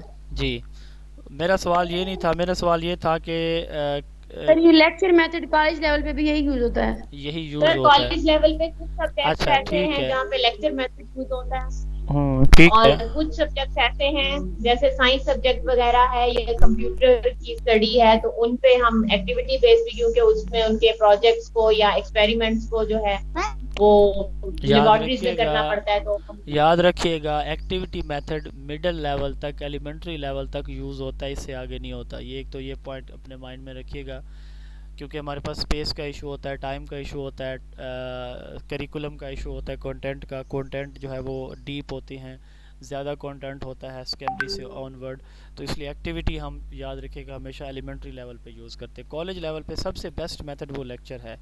लेकिन अगर आपसे पूछा जाए कि साइंस सब्जेक्ट्स के लिए कौन सा मेथड आप यूज़ करेंगे कॉलेज लेवल पर, फिर कौन सा होगा? Project demonstration method, lecture plus demonstration. Yes, क्योंकि प्रोजेक्ट भी यूज़ किया जाता है लेकिन ज़्यादातर डिमॉन्स्ट्रेशन किया जाता है। उसकी वजह पता क्या है? उसकी वजह ये है कि डिमॉन्स्ट्रेशन के वैसे 2 स्टेप्स होते हैं, यानी पहले स्टेप में टीचर करके दिखाता है, दूसरे स्टेप में बच्चों ने करना होता है। लेकिन अगर डिमॉन्स्ट्रेशन में क्लास का साइज़ ज़्यादा है, अगर बच्चे नहीं कर सकते या उनके पास अपॉर्चुनिटी नहीं है, तो एटलीस्ट वो टीचर की प्रैक्टिकल परफॉर्मेंस को देख सकते हैं। तो कॉलेज लेवल पे साइंस सब्जेक्ट्स के लिए आपने याद रखना है कि लेक्चर प्लस डिमॉन्स्ट्रेशन ये मिक्स होगा इन दोनों का, ठीक है। इंटीग्रेटेड आपने वर्ड यूज़ करना है कि इंटीग्रेटेड मेथड यूज़ होगा। Excuse me sir. जी सर, जैसा कि हमारा सब्जेक्ट आर्ट्स का सब्जेक्ट है एजुकेशन, तो फिर कॉलेज लेवल पे इसके लिए आर्ट्स के सब्जेक्ट के लिए लेक्चर मेथड ही बेस्ट रहेगा। हमारा लेक्चर है, लेकिन साइंस का पूछा जाता है तो फिर मैं बता रहा हूँ कि आपने डिमॉन्स्ट्रेशन याद रखना है। सर जी जी जी डेमोन्स्ट्रेशन मेथड की कोई एग्जांपल दें। मैं आपको एग्जांपल अगर थोड़ी देर बाद दूं, क्योंकि ये आपको मैं स्क्रीन दिखा देता हूँ। ये हमारा टॉपिक है अलग से, उसमें जाके अगर हम डिस्कस कर लें तो ज़्यादा बेहतर है, मेरे ख्याल में ज़्यादा बेहतर क्लियर हो जाएगा। ये मौजूद है यहाँ पे डिमॉन्स्ट्रेशन मेथड, ये हमने पढ़ना है, ठीक है। एक्सक्यूज मी सर, ये जो एक्टिविटी मेथड है इसमें स्पेस कैसे काम होती है? ज़रूरी नहीं है कि वो गार्डनिंग से रिलेटेड कोई काम करें, वो कोई भी चार्ट पे भी बच्चे काम कर सकते हैं। सर एक्टिविटी को एग्जांपल दे दें फिर। एग्जांपल मैंने बताया कि टीचर ने मैथ का सवाल समझाया है, बच्चों को कहा है कि आप आपस में इनको जो है वो ग्रुप की शक्ल में बैठ जाएं और इसको सेम जो है जो मैंने कराया इसको एक दफ़ा मुझे करके दिखाएं, या उससे मिलते जुलते सवाल वो दे देता है बच्चों को, ये मुझे करके दिखाएं। तो ये एक्टिविटी है। तो सर इसमें स्पेस फिर कैसे काम होती है? स्पेस से मुराद ये है कि जो इनरोलमेंट की बात है, क्लास के अंदर क्लास साइज़ की बात हो रही है कि क्लास में अगर जो है वो 40 बच्चे हैं और बच्चे मुश्किल से बैठे हैं, तो उनकी ग्रुपिंग करना, अलग अलग उनको बिठाना हर ग्रुप को, और फिर उस ग्रुप एक्टिविटीज़ असाइन करना और चेक करना, ये थोड़ा सा डिफ़िकल्ट टास्क हो जाता है। तो हायर सेकेंडरी लेवल पे हमारे पास टाइम का इशू होता है, स्पेस का इशू होता है, ज़्यादा इन्वॉल्वमेंट। माइक ऑफ कर दिया करें बात करके। लेक्चर मेथड की हम बात कर रहे थे कि क्लासरूम के जी जी माइक तौहीद अपना ऑफ कर दें। अच्छा, तौहीद कौन नहीं है, किसी और का है। जी जी क्वेश्चन करें आप महरीन। क्लासरूम प्रॉब्लम्स में भी ये आ जाएगा कि स्पेस का मसला है, और ये क्लासरूम स्पेस का इशू क्लासरूम में भी है, प्रॉब्लम्स में भी आ सकता है कि हमारे क्लासरूम के ये इश्यूज हैं। अच्छा, आपके नज़दीक क्लासरूम के क्या इश्यूज हैं? बहुत अच्छा और वैलिड क्वेश्चन है, ये अक्सर इंटरव्यू में पूछा जाता है। 1 बाय 1 हर बंदा जो उसको उसके ज़हन में पहला पॉइंट आता है, एक एक पॉइंट शेयर कर दो, फिर एंड पे मैं बताता हूं। Discipline number 1। Lack of facilities. Lack of facilities से क्या मुराद है? स्कूल में कुछ मिसिंग फैसिलिटीज होती हैं, जैसे क्लासरूम 2-2 होते हैं और क्लासेस यानी टीचर भी जो है किसी प्राइमरी स्कूल में 3 है और किसी में 4 है। Shortage of lack of teacher. अच्छा, ये लैक ऑफ टीचर ये क्लासरूम प्रॉब्लम नहीं है। क्लासरूम प्रॉब्लम से मुराद आपने ये रखना है कि आप क्लास को पढ़ा रही हैं, ठीक है, तो ये आपके स्कूल का या ओवरऑल एक प्रॉब्लम है हमारा एजुकेशन का। लेकिन आप क्लास को पढ़ा रही हैं तो क्लास के अंदर जो आपको प्रॉब्लम्स फेस करना पड़ रहे हैं उनकी बात हो रही है। क्लासरूम प्रॉब्लम से ये मुराद है, ये आपके स्कूल लेवल का इशू है। स्टूडेंट्स जो टीचर्स को टेंशन से नहीं सुनते, वो भी क्लासरूम प्रॉब्लम में आ जाएगा। डिसिप्लिन की बात हुई है, एक पॉइंट बड़ा अच्छा जवाब है sir. Students absenteeism, yes school student absenteeism, ये भी एक बहुत बड़ा प्रॉब्लम है। और स्टूडेंट अटेंशन, ये भी एक प्रॉब्लम है। इसके अलावा सर लाइट चली जाती है पढ़ाते हुए। वैरायटी ऑफ स्टूडेंट्स, हमारे पास स्टूडेंट जो है वैरायटी ऑफ स्टूडेंट्स होते हैं, कुछ बड़े एक्टिव होते हैं, कुछ स्लो लर्नर्स होते हैं, कुछ डिसेबल्ड बच्चे होते हैं, तो उनको अंडरस्टैंड करना, इंक्लूजन। जी नेक्स्ट सर, इसको individual difference space issue, yes space जी sorry sir lack of space issue 1 by 1 sir individual differences कह सकते हैं। Yes individual differences, yes individual differences. किसी और की सर तरफ से टीचर टीचर एवीएट्स की यूज ठीक से होती है। यस, ये हमारे जो ये 4-5 प्रॉब्लम्स हैं, याद रखिएगा। ड्रॉप आउट हमारे क्लासरूम का टीचर्स प्रॉब्लम भी नहीं है। ट्रेंड नहीं होते हैं एक्टिविटीज करवाने में। ये स्पेस मतलब का इशू उनको आप भी कह इतना सकते ग्रिप हैं, नहीं होता। स्पेस इशू कह सकते हैं, excuse me sir, lack of sir lesson teacher planning कह ट्रेंड सकते नहीं हैं। होते हैं। जी सर क्या टीचर ट्रेनिंग सर भी इसमें आएगी कि टीचर जो है ना यस वो बच्चे को यस ट्रेन नहीं है एक्टिविटीज हाँ करवाने यस, में? टीचर एक्सक्यूज ट्रेन मी नहीं है। सर, 1 मिनट बात पूरी होने दें प्लीज़। जब एक बात हो रही है मैं अब सुनता हूँ आपकी बात।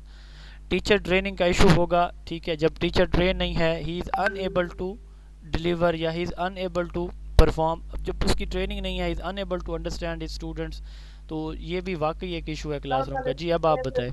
ये थोड़ी सी रहेगी क्लास खत्म हो सर ये मेरा सवाल है कि शहर के जो स्कूल होते हैं और जो देहात के स्कूल होते हैं उनके मसाइल भी अलग अलग होते हैं। जी और बिल्कुल। ये भी तो वो पूछ सकते हैं ना, क्योंकि गांव के जो बच्चे होते हैं वो कभी कौन सी फसल हो रही है, कभी किसकी शादी हो रही है, एब्सेंटिज्म की वो बात हमने पूरे की है। स्कूल यस, के बच्चे।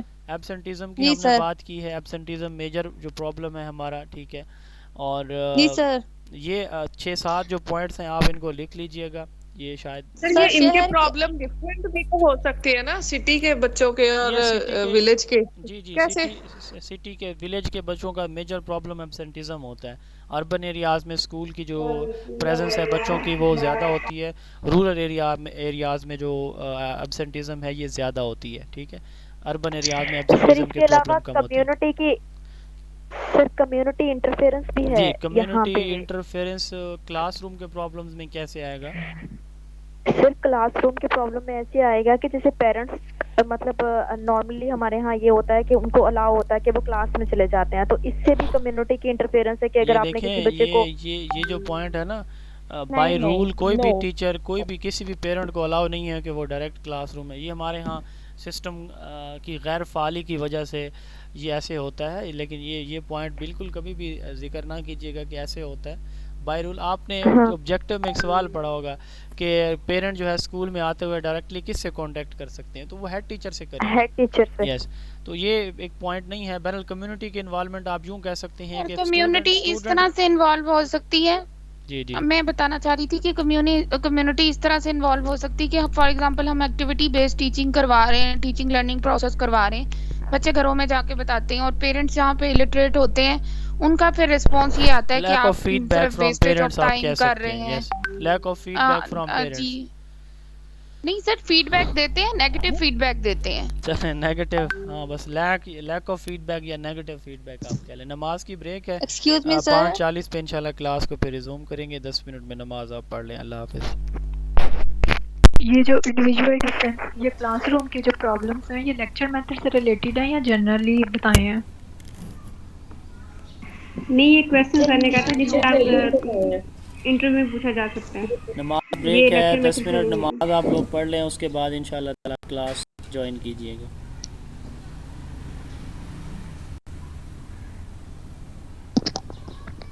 और मेटाकोग्निशन कोई बता दे? टाइम क्या है? अस्सलाम वालेकुम।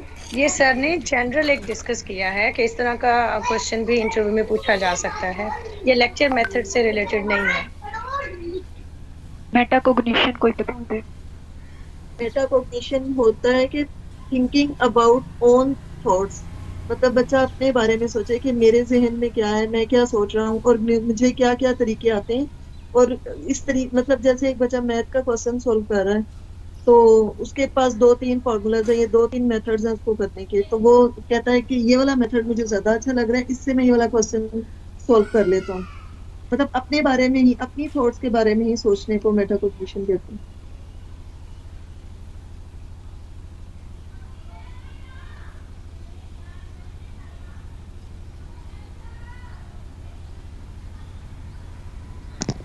और ये क्लोज फ्रेम और नेगोशिएशन ये क्या थे लेवल्स जो थे कुछ? क्लास खत्म कौन से टाइम पे होती है, कोई बताए प्लीज?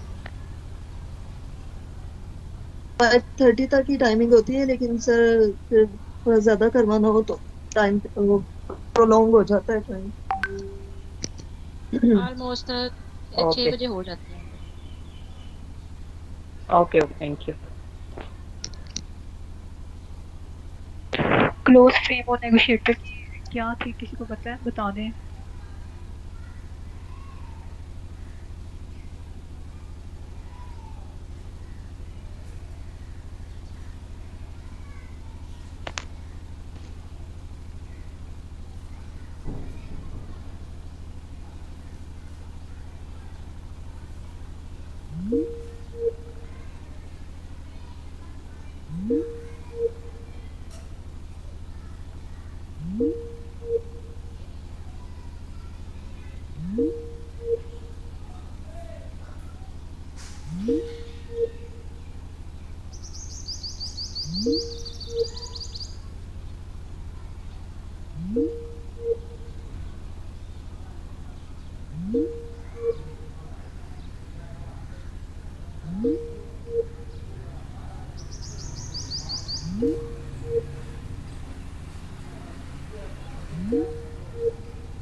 ज्वाइन करती हैं, जी, ये प्रोजेक्ट आवाज़ क्या आ होता रही है है, मेरी? तो वो बच्चे वहाँ पे करते हैं, वहाँ से उनको मार्क्स हाँ। मिलते हैं फिर। और ये प्रोजेक्ट में प्रोजेक्ट टीचर ऐड नहीं होता, सिर्फ सारा काम बच्चा खुद करता है। हाँ जी जी, बच्चे खुद करते यस हैं। सर, आ रही जैसे है। तो जी। काउंसलिंग का क्या मतलब हुआ? जी, लेक्चर कहाँ मेथड पे हम पे हम थे। यहाँ पे एक क्वेश्चन मेरे माइंड में आ रहा था, फिर नमाज की ब्रेक हो गई थी, कि जब हम कह रहे हैं कि क्लासरूम के अंदर डिसिप्लिन प्रॉब्लम है, तो आपसे पूछा जा सकता है कि how can you minimise the discipline problems. आप कैसे डिसिप्लिन प्रॉब्लम्स को मिनिमाइज़ कर सकते हैं या ख़त्म कर सकते हैं, या एक बच्चे का बिहेवियर जो है वो क्लासरूम नॉर्म्स के अगेंस्ट है, उस बच्चे का बिहेवियर, तो आप कैसे उस बच्चे का जो बिहेवियर है उसको मॉडिफाई कर सकते हैं। सर किसी बच्चे को अगर इस तरह का बिहेवियर है ना, तो हम बच्चे उसको का रोल जो असाइन कर बिहेवियर है, सकते हैं, जी जी, रोल असाइनमेंट कर सकते हैं बच्चों को, फिर यस एक्टिविटी या डेमोन्स्ट्रेशन में इन्वॉल्व कर सकते हैं यस बच्चे को, यस फिर इसी तरह से डिसिप्लिन, ग्रुपिंग में इन्वॉल्व कर सकते हैं बच्चों को। यस डिसिप्लिन प्रॉब्लम को कंट्रोल करने के लिए सबसे पहली बात तो ये है कि आप अपने बच्चों को इंगेज रखेंगे। डिसिप्लिन प्रॉब्लम्स उस वक्त अच्छा, डिसिप्लिन प्रॉब्लम्स की वजह क्या होती है? कोई टीचर क्लासरूम में पढ़ा रहा है, पीछे फिर भी इनडिसिप्लिन आपकी क्लासरूम है, तो फिर उसकी रीज़न क्या होती है? सर उसकी रीजन ये है कि या तो फिर हमारा मेथड ऑफ टीचिंग ठीक नहीं होगा, या तो हमारा मतलब कि वे स्टाइल या टीचिंग हमारी ठीक नहीं इंटरेस्टिंग नहीं है। होगा उसको क्लासरूम को कंट्रोल करने के लिए। उसकी रीज़न ये है कि जी इंटरेस्ट का पॉइंट भी बहुत वैलिड है। पहली रीज़न ये है कि हमारा जो वे ऑफ टीचिंग है उससे बच्चा अंडरस्टैंड नहीं कर पा रहा, बच्चा अंडरस्टैंड नहीं कर पा रहा। दूसरा जो इनएफिशिएंसी है टीचर जी, तो आपने इनएफिशिएंसी को पॉजिटिव वे में बताना है, ठीक है। यानी आपने जब भी ये याद रखिएगा इंटरव्यू में, जब भी आप प्रॉब्लम बताएंगे, कोई भी प्रॉब्लम, तो आपने उसको इस एंगल से बताना है, डिस्क्राइब करना है कि उसकी पॉजिटिव साइड हल्की सी टच हो, ठीक है। अब ये एक वजह हो सकती है। दूसरी, बच्चे का लैक ऑफ इंटरेस्ट है, बच्चे का इंटरेस्ट ही नहीं है, तो इस वजह से क्लासरूम इल डिसिप्लिन्ड है, ठीक है। अब एक बच्चा, ये तो हो गया ओवरऑल क्लास में डिसिप्लिन जो है वो ठीक नहीं है। तीसरा, अब आप इनको ख़त्म कैसे करेंगे? ये तो रीजंस हो गई, तो आप बच्चों को इंगेज करेंगे। बच्चा फॉर एग्जांपल क्लास में गुड उसकी परफॉर्मेंस नहीं है, तो फॉर एग्जांपल हम उसे इंडिविजुअली बुला के उसे समझाएंगे। उसके बाद अगर वो फिर भी सही तरह से ट्रीट नहीं कर रहा क्लास में, फिर हम क्या करेंगे कि उसके पेरेंट को इन्वॉल्व करेंगे, मीटिंग मतलब करेंगे, उससे जाएंगे। और उसके बाद अगर उसके बावजूद भी वो सही नहीं कर रहा, तो हम फिर अपना मेथड ऑफ या वे ऑफ टीचिंग जो है वो चेंज करेंगे। तो मेरे ख्याल में सर यही 2-3 है। अच्छा, अब हम डिसिप्लिन की बात कर रहे थे कि डिसिप्लिन क्लासरूम का कैसे, ये हो गया कि हम अपना मेथड ऑफ टीचिंग चेंज करेंगे, बच्चे के अंदर इंटरेस्ट डेवलप करेंगे बच्चा, ताकि स्टूडेंट टीचिंग लर्निंग में इन्वॉल्व हो। और तीसरे नंबर पे हम बच्चे को टास्क असाइन कर देंगे, बच्चों को टास्क असाइन कर देंगे। अब ये तो हो गया डिसिप्लिन की बात।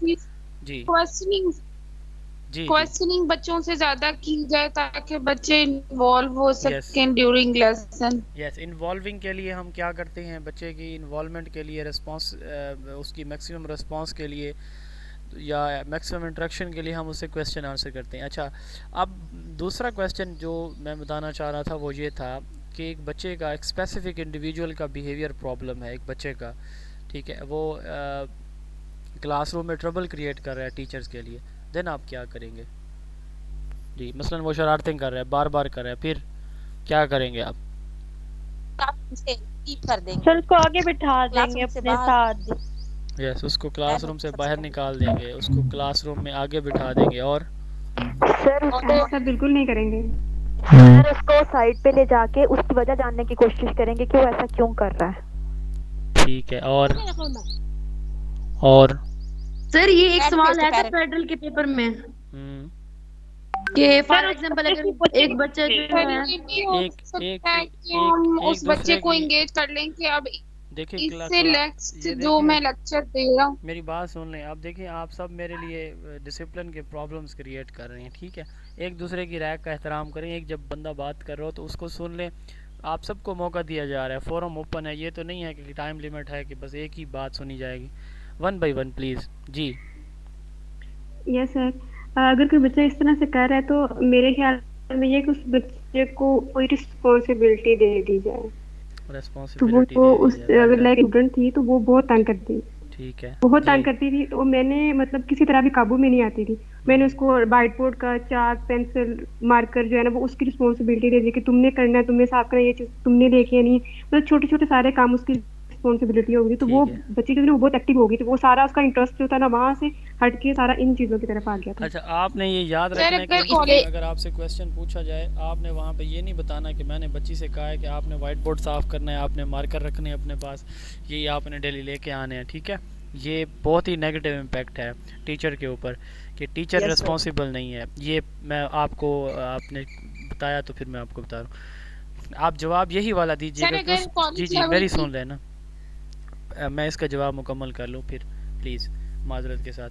फिर माइंड से बात निकल जाती है, जो एक आ रही होती है ना, एक आइडिया आ रहा होता है वो दाएं बाएं हो जाता है। आपने जवाब यही देना है कि आपका बच्चा शरारती है तो आपने उसको डिफरेंट एक्टिविटीज़ में इन्वॉल्व करना है। कौन सी एक्टिविटीज़ या कोई रिस्पॉन्सिबिलिटीज़ देनी है। आपने ये कहना है कि मैं उसको ग्रुप का रिप्रेजेंटेटिव बना दूंगी, वो जो ग्रुप में बना रही हूँ, ठीक है। उसको क्लास के सामने उससे कोई क्वेश्चन कर लूँगी, या इस तरह की कोई और रिस्पॉन्सिबिलिटी जो टीचिंग लर्निंग से रिलेटेड है, टीचिंग के रिसोर्सेज की मैनेजमेंट से रिलेटेड, कोई चार्ट बनाने से रिलेटेड, इस तरह के कोई टास्क आप दे सकती है जी। नेक्स्ट सर उसको सर, अगर मॉनिटर भी कॉलेज बना लेवल की सकते हैं। बात करें ना, जी सर उस बच्चे को मॉनिटर भी बना सकते हैं। यस, क्लास में सीआर बना सकते हैं आप जी। नेक्स्ट सर अगर कॉलेज लेवल की हम बात करें ना तो हम इस तरह से बच्चे को एंगेज कर सकते हैं कि टीचर कहे कि जो मैंने अब पढ़ाया है अभी तक, ये बच्चे को मैं कह रहा हूँ कि ये उसको समराइज करे या Yes. इसको दोबारा से प्रेजेंट Yes. करे। Yes, तो वो well done. एक उसके अंदर ये होगा कि मतलब मैंने सीखना है या मुझसे पूछा जाएगा, तो फिर बच्चा अपने बिहेवियर को थोड़ा बेहतर करेगा। और ये Yes. इमीडिएट एक्शन रिसर्च वाला तरीका कार है। Thank you so much. अब इसका जो किताबी जवाब है पहले मैं वो दे देता हूँ, फिर आपकी इनपुट को भी समराइज़ कर लेता हूँ।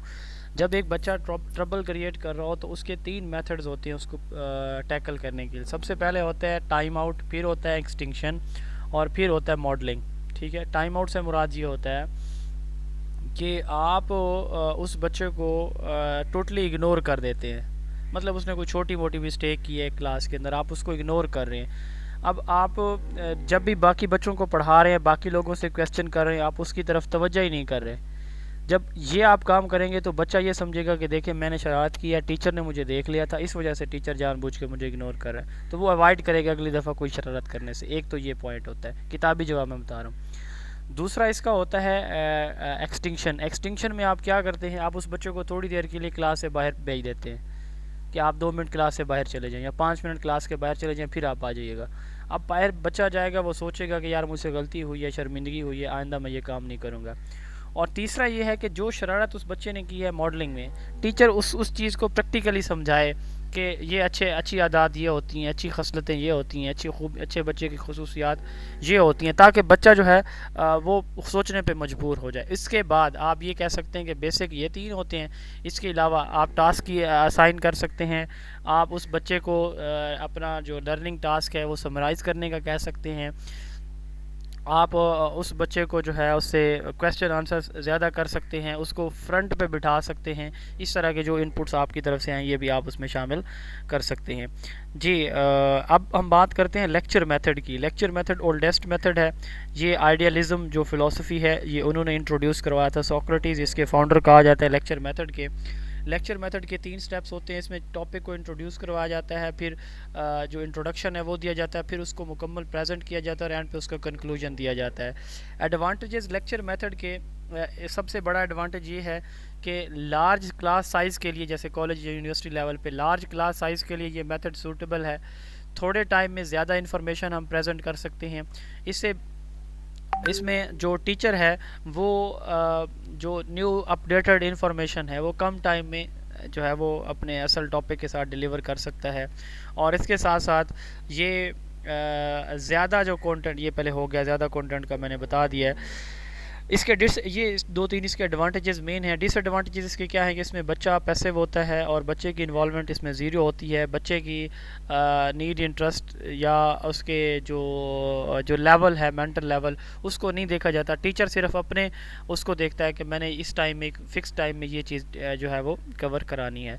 इसको डायडेक्टिक इंस्ट्रक्शन भी कहा जाता है, यानी लेक्चर मेथड को समझ लेंगे दूसरा नाम इसका डायडेक्टिक इंस्ट्रक्शन भी है। इसके लिए हम जो AV एड्स है, स्पेशली विजुअल एड, जो पिक्चर्स वगैरह है, ज़्यादातर विजुअल एड हम जो है लेक्चर मेथड के साथ यूज़ कर सकते हैं। उसके बाद है डिस्कशन मेथड। मैं 2-3 मेथड जल्दी से पढ़ा लेता हूँ, उसके बाद इंशाल्लाह क्वेश्चन आपके लेंगे इन पे। जी जी सर, ये सक्रात मतलब लेक्चर मेथड में हम क्वेश्चन आंसर करके वो सक्राटिक मेथड को भी अप्लाई कर सकते हैं? नहीं, क्वेश्चन आंसर मेथड एक अलग है। ये प्लेटो और अरिस्टोटल के दौर, सोक्रेटिस के दौर से ये लेक्चर मेथड स्टार्ट हुआ था। वो आपको याद हो अगर, मेगारियन जो है वो स्कूल का नाम था जो सोक्रेटिस ने बनाया था, सुकरात ने, और जो प्लेटो ने स्कूल बनाया था एकेडमी, जी एकेडमी था, जी एकेडमी। तो वहाँ पे ये फिलोसफी जो पढ़ाते थे वो इसी मेथड से पढ़ाते थे, लेक्चर मेथड से, ठीक है। तो ये उनकी ओरिजिनेशन है जी। उसके बाद है डिस्कशन मेथड। सक़रात के स्कूल का नाम प्लीज मेगारियन, मेगारियन MEGARIANS, मेगारियंस। थैंक यू जी। उसके बाद है डिस्कशन मेथड। अब डिस्कशन किसको कहते हैं? दो लोगों के दरमियान जो गुफ्तगू होती है, कम्युनिकेशन होती है टू वे, जिसमें दोनों इन्वॉल्व होते हैं, एक बता रहा है दूसरा सुन रहा है, फिर दूसरा बता रहा है पहला सुन रहा है, इसको हम डिस्कशन कहते हैं। A two way communication method in which small groups assemble to communicate with each other using speaking, listening, non verbal cueing etcetera. यानी इसमें verbal, non verbal, cueing, speaking, listening होती है डिस्कशन मेथड में। अब discussion method में जैसे मैंने बताया कि इसमें पहले बताया कि कुछ मेथड ऐसे होते हैं जो कोऑपरेटिव हैं। ये बेसिकली कोऑपरेटिव मेथड की एक सब टाइप है डिस्कशन मेथड, जिसमें टीचर क्या कर देता है, क्लास की ग्रुपिंग कर देते हैं। अब ये जो छोटे छोटे ग्रुप्स बन जाते हैं, ये ग्रुप क्या करते हैं, आपस में किसी चीज़ को डिस्कस करते हैं, ठीक है। इसकी डिफरेंट फॉर्मेट्स हैं।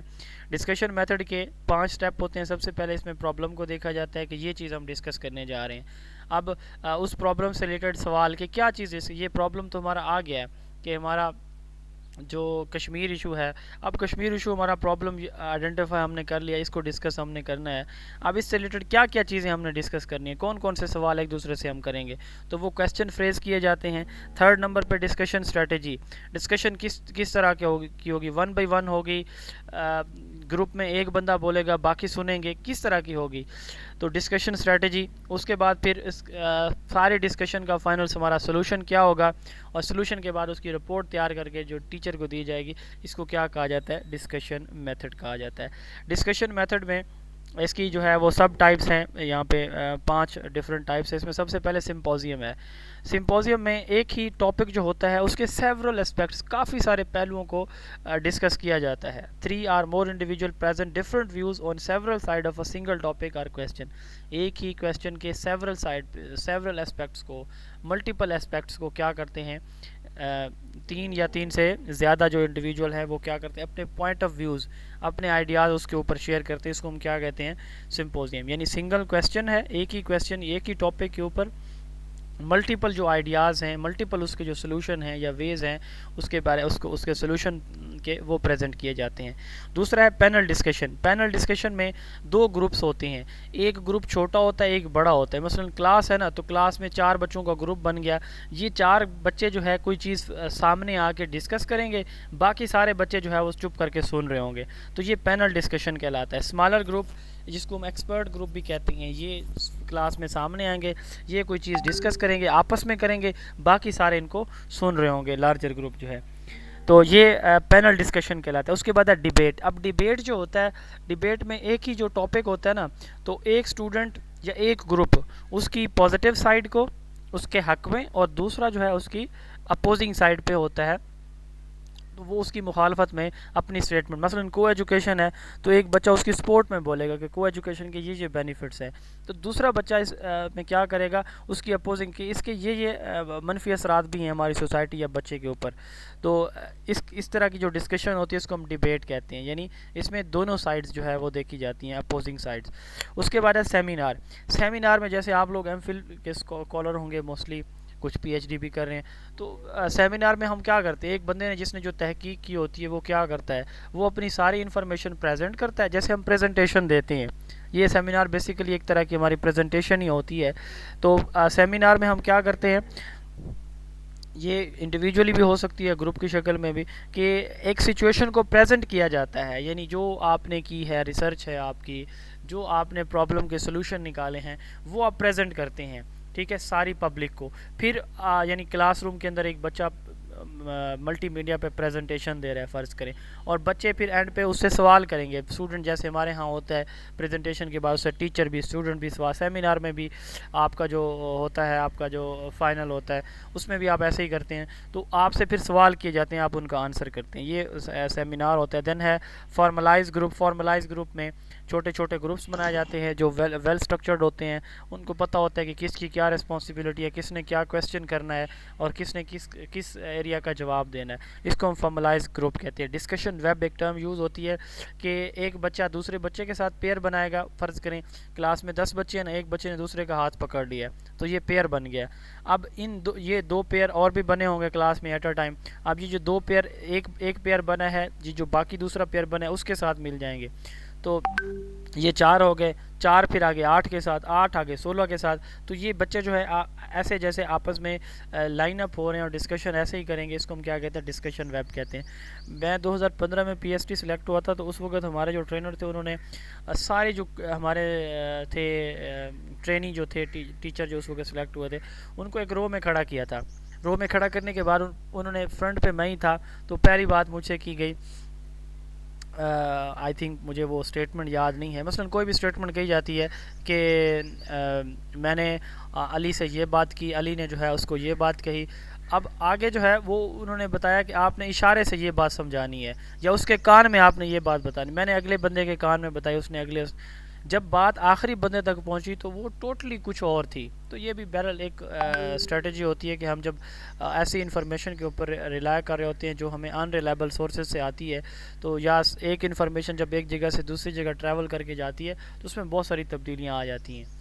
बहरहाल ये एक अलग बात थी। डिस्कशन वेब में तो एक बंदा दूसरे से कर रहा है, दूसरा तीसरे से, यानी पेयर की शक्ल में ऐसे इन्फॉर्मेशन आगे फ़्लो कर रही है, तो ये क्या कहलाती है, डिस्कशन वेब कहलाती है। अब इसमें एक बच्चा जो कह लें कि उस ग्रुप का लीडर होता है, जो ग्रुप टीचर बना रहा है, उसको एंकर कहा जाता है। डिस्कशन में जो बच्चा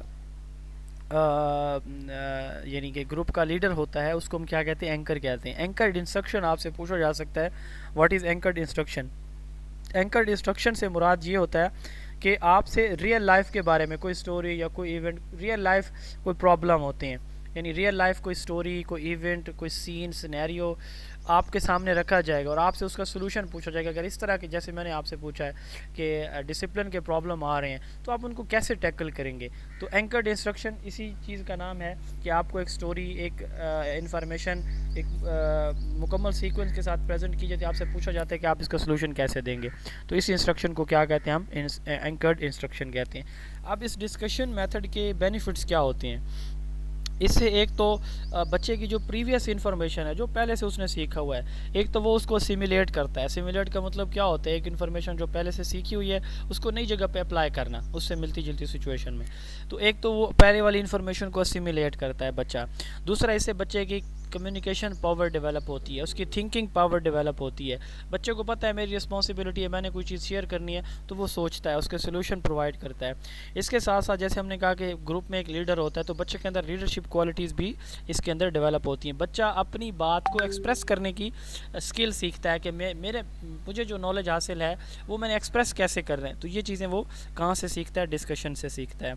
अब इसमें जो कंस्ट्रेंट्स हैं, डिसएडवांटेजेस हैं, ये आपसे वैसे पूछे नहीं जाते, लेकिन क्लास साइज़ और टाइम और स्पेस का इशू होता है। और इतनी बड़ी क्लास साइज़, बड़ी क्लास है और साइज़ ज़्यादा है, तो वहाँ पे ग्रुपिंग करना और ग्रुप्स को फिर टास्क असाइन करना और उनकी डिस्कशन को फाइनलाइज करना, उन सुनना, ये प्रॉब्लम होता है। हमारे पास टाइम का भी इशू होता है जी। उसके बाद है बज़ सेशन। बज़ सेशन भी डिस्कशन की एक टाइप है। बज़ सेशन से मुराद ये है कि क्लास में आपके 40 बच्चे बैठे हुए हैं, आपने उनको एक प्रॉब्लम दे दिया कि यार इसका क्या सोल्यूशन है, आप सब ने मुझे इसका हल बताना है। जैसे मैंने आपसे पूछा और आप एट अ टाइम सारे 4 से 5 लोग बोल रहे होते हैं, तो एक कलेक्टिव नॉइज़ होती है क्लास के अंदर, एक मुश्तरका शोर होता है क्लासरूम के अंदर कि पता नहीं बच्चे शोर करें, इस तरह की जैसे शोर की आवाज़ होती है, टीचर जैसे नहीं होता।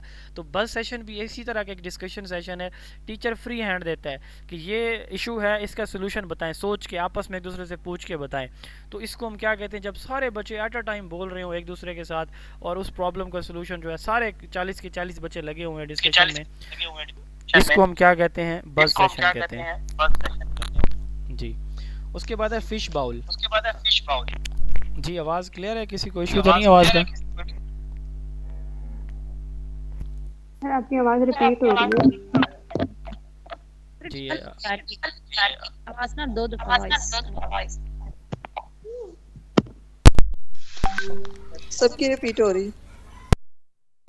आवाज़ का इशू अब है?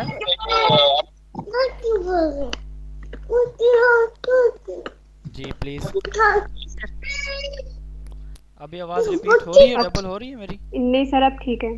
चले थैंक यू जी। माइक ऑफ कर दें प्लीज जी। लास्ट हमारे 5 to 10 मिनट्स हैं डिमॉन्स्ट्रेशन मेथड और प्रोजेक्ट मेथड तक हम जाएंगे इंशाल्लाह जी।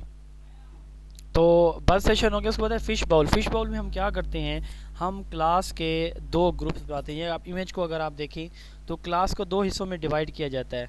इन 2 हिस्सों में 4 से 5 चेयर्स या 4 से 5 स्टूडेंट 2 सर्कल बनाए जाते हैं। वो होते हैं अंदर वाले सर्कल में और बाकी सारी क्लास जो होती है वो बाहर वाले सर्कल में होती है। जो अंदर वाला सर्कल होता है इसको कहते हैं फ़िश बाउल, ठीक है। जैसे फ़िश का बाउल पड़ा हो और सारे जो है वो फैमिली वाले उसके इर्द गिर्द बैठे हुए हों तो खाने के लिए, तो ये इसी तरह ही है कि ये समझ लें कि ये छोटी प्लेट फ़िश की है और ये हमारे सारे फैमिली मेम्बर बैठे हैं। तो आपने यूँ समझना है कि ये वो स्टूडेंट हैं जिन्होंने डिस्कशन करनी है, जो फ़िश के पीसेस हैं जिनके ऊपर सबका फोकस है, और ये बाहर खाने वाले या फोकस करने वाले स्टूडेंट हैं। तब ये जो अंदर वो होते हैं स्टूडेंट, ये 4 से 5 होते हैं, 2 इसमें सर्कल बनाए जाते हैं। फ़िश बाउल एक डिस्कशन स्ट्रेटजी है।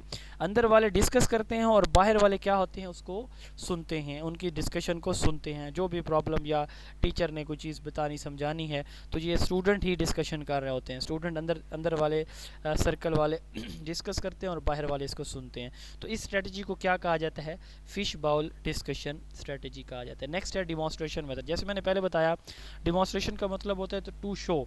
अब इसमें इसके 3 स्टेप होते हैं, introduction, development and integration. Introduction में टीचर क्या करता है, मसलन जैसे फिल्ट्रेशन है, पानी को, गंदे पानी को कैसे फ़िल्टर किया जाता है, जैसे तौहीद पूछ रही थी एग्जांपल इसकी। तो अब टीचर क्या करता है, टेबल के ऊपर उसने 2 गिलास लिए, ठीक है। एक गिलास के अंदर पानी है, उस पानी के अंदर उसने रेत को, कंकरियों को, इसी तरह पीसेस को डाला, डिफरेंट पीसेस को।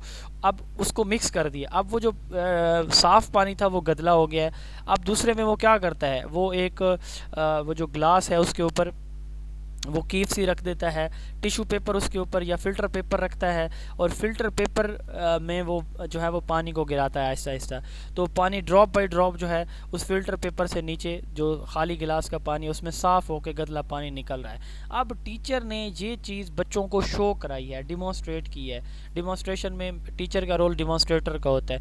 अब उसने डिमॉन्स्ट्रेट किया है, बच्चों ने उसको देखा कि अच्छा पानी को साफ़ करने का ये तरीका है, फ़िल्टर करने का ये तरीका होता है। अब टीचर क्या करता है, वो बच्चों से कहता है आप भी यही करके दिखाएं, ठीक है। वो इसी तरह के सारे इक्विपमेंट्स जो उसने यूज़ किए वो बच्चों को दे देता है, बच्चे सेम प्रोसेस को रिपीट करते हैं। It is called demonstration method. College level पे अगर आपसे पूछा जाए कि which method is best alongside the lecture method, then आप रिप्लाई करेंगे कि इट इज़ डिमॉन्स्ट्रेशन मेथड। इसके 3 स्टेप होते हैं। इसका प्रिंसिपल एक बड़ा इंपॉर्टेंट है, ट्रुथ इज़ विच वर्क्स, यानी रियलिटी या नॉलेज वो है जिसको हम प्रैक्टिकली करके दिखा सकें। अब इसके 3 स्टेप्स होते हैं। इंट्रोडक्शन। इंट्रोडक्शन में हम टीचर क्या बताता है, ऑब्जेक्टिव बताता है, और वो उनको करके दिखाता है पहले स्टेप में। दूसरा स्टेप इसका होता है डेवलपमेंट, अब वो बच्चों से कहता है कि आप मुझे करके दिखाएं। तीसरे स्टेप में इंटीग्रेशन या फिर एप्लीकेशन होती है। इस स्टेप में टीचर सारी एक्टिविटीज़ को इंटीग्रेट करता है, यानी जो उसने किया, जो बच्चों ने किया, और उनको सबको इंटीग्रेट करके उसका फाइनल कंक्लूजन देता है, नतीजा निकालता है लास्ट स्टेज में इंटीग्रेशन या एप्लीकेशन में, कि हम फिल्ट्रेशन को कहाँ कहाँ पे इस्तेमाल कर सकते हैं। ठीक हो गया। अब ये डिमॉन्स्ट्रेशन मेथड किसने दिया था? डिमॉन्स्ट्रेशन मेथड एडगर डेल ने दिया था। डिमॉन्स्ट्रेशन मेथड के उसने 3 प्रिंसिपल बताए हैं एडगर डेल ने। पहला प्रिंसिपल है कि टीचर और बच्चों के दरमियान एक पॉजिटिव रिलेशनशिप, रैपो डेवलप की जाए, एस्टेब्लिश रैपो, पहला स्टेप है। दूसरा अवॉइड COI फैलेसी। उसने दूसरे स्टेप में कहा कि हमारा टीचर ये समझ रहा होता है बेसिक चीज़ों के बारे में कि बच्चे को पता है ये ग्लास है, ये फ्लास्क है, ये कंकरियाँ, ये फ़िल्टर पेपर है। वो समझता है कि ये तो आम सी बातें हैं, बच्चे को पता होती हैं, तो वो नहीं बताता। तो डेल ने कहा नहीं, ये गलत करता है टीचर। टीचर को हर चीज़ ये समझनी चाहिए कि इस बच्चे का माइंड बिल्कुल ज़ीरो है, ब्लैंक स्लेट है। ठीक है, इस बच्चे का माइंड जो है बिल्कुल ब्लैंक स्लेट है, इसके ऊपर कुछ भी प्रिंटेड नहीं है, उसको कुछ भी नहीं पता, वो ज़ीरो से स्टार्ट करे। तो उसने कहा कि इस चीज़ को COI की fallacy, avoid clear only if noun, उसको अवॉइड करे कि बच्चे को कुछ भी नहीं पता, वो ये ना समझे कि बच्चे को पता, इस चीज़ से अवॉइड करे। थर्ड नंबर पर उसने कहा watch for the key points, वो की पॉइंट्स के ऊपर फोकस करे। ये 3 प्रिंसिपल्स एडगर डेल ने दिए हैं।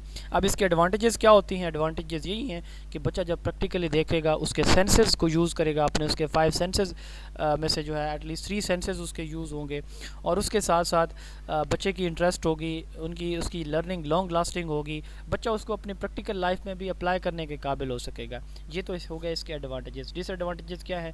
हमारे पास इक्विपमेंट्स की कमी होती है, टाइम कंस्ट्रेंट होता है, हमारे टीचर वेल ट्रेंड नहीं होते। अब उसके बाद आर्टिफैक्ट मैंने बता दिया, an object made by a student typically one of cultural और हिस्टोरिकल इंटरेस्ट। जो बच्चा एक ऑब्जेक्ट जो है वो तैयार करता है, इसको हम क्या कहते हैं? आर्टिफैक्ट कहते हैं। और मैनिपुलेटिव की हमने बात की थी कि मैनिपुलेटिव जो है वो क्या होते हैं? जो हैंडमेड ऑब्जेक्ट्स जो है वो यूज़ किए जाते हैं, उनको मैनिपुलेटिव कहा जाता है, और बच्चा जो बनाता है इनको आर्टिफैक्ट कहा जाता है।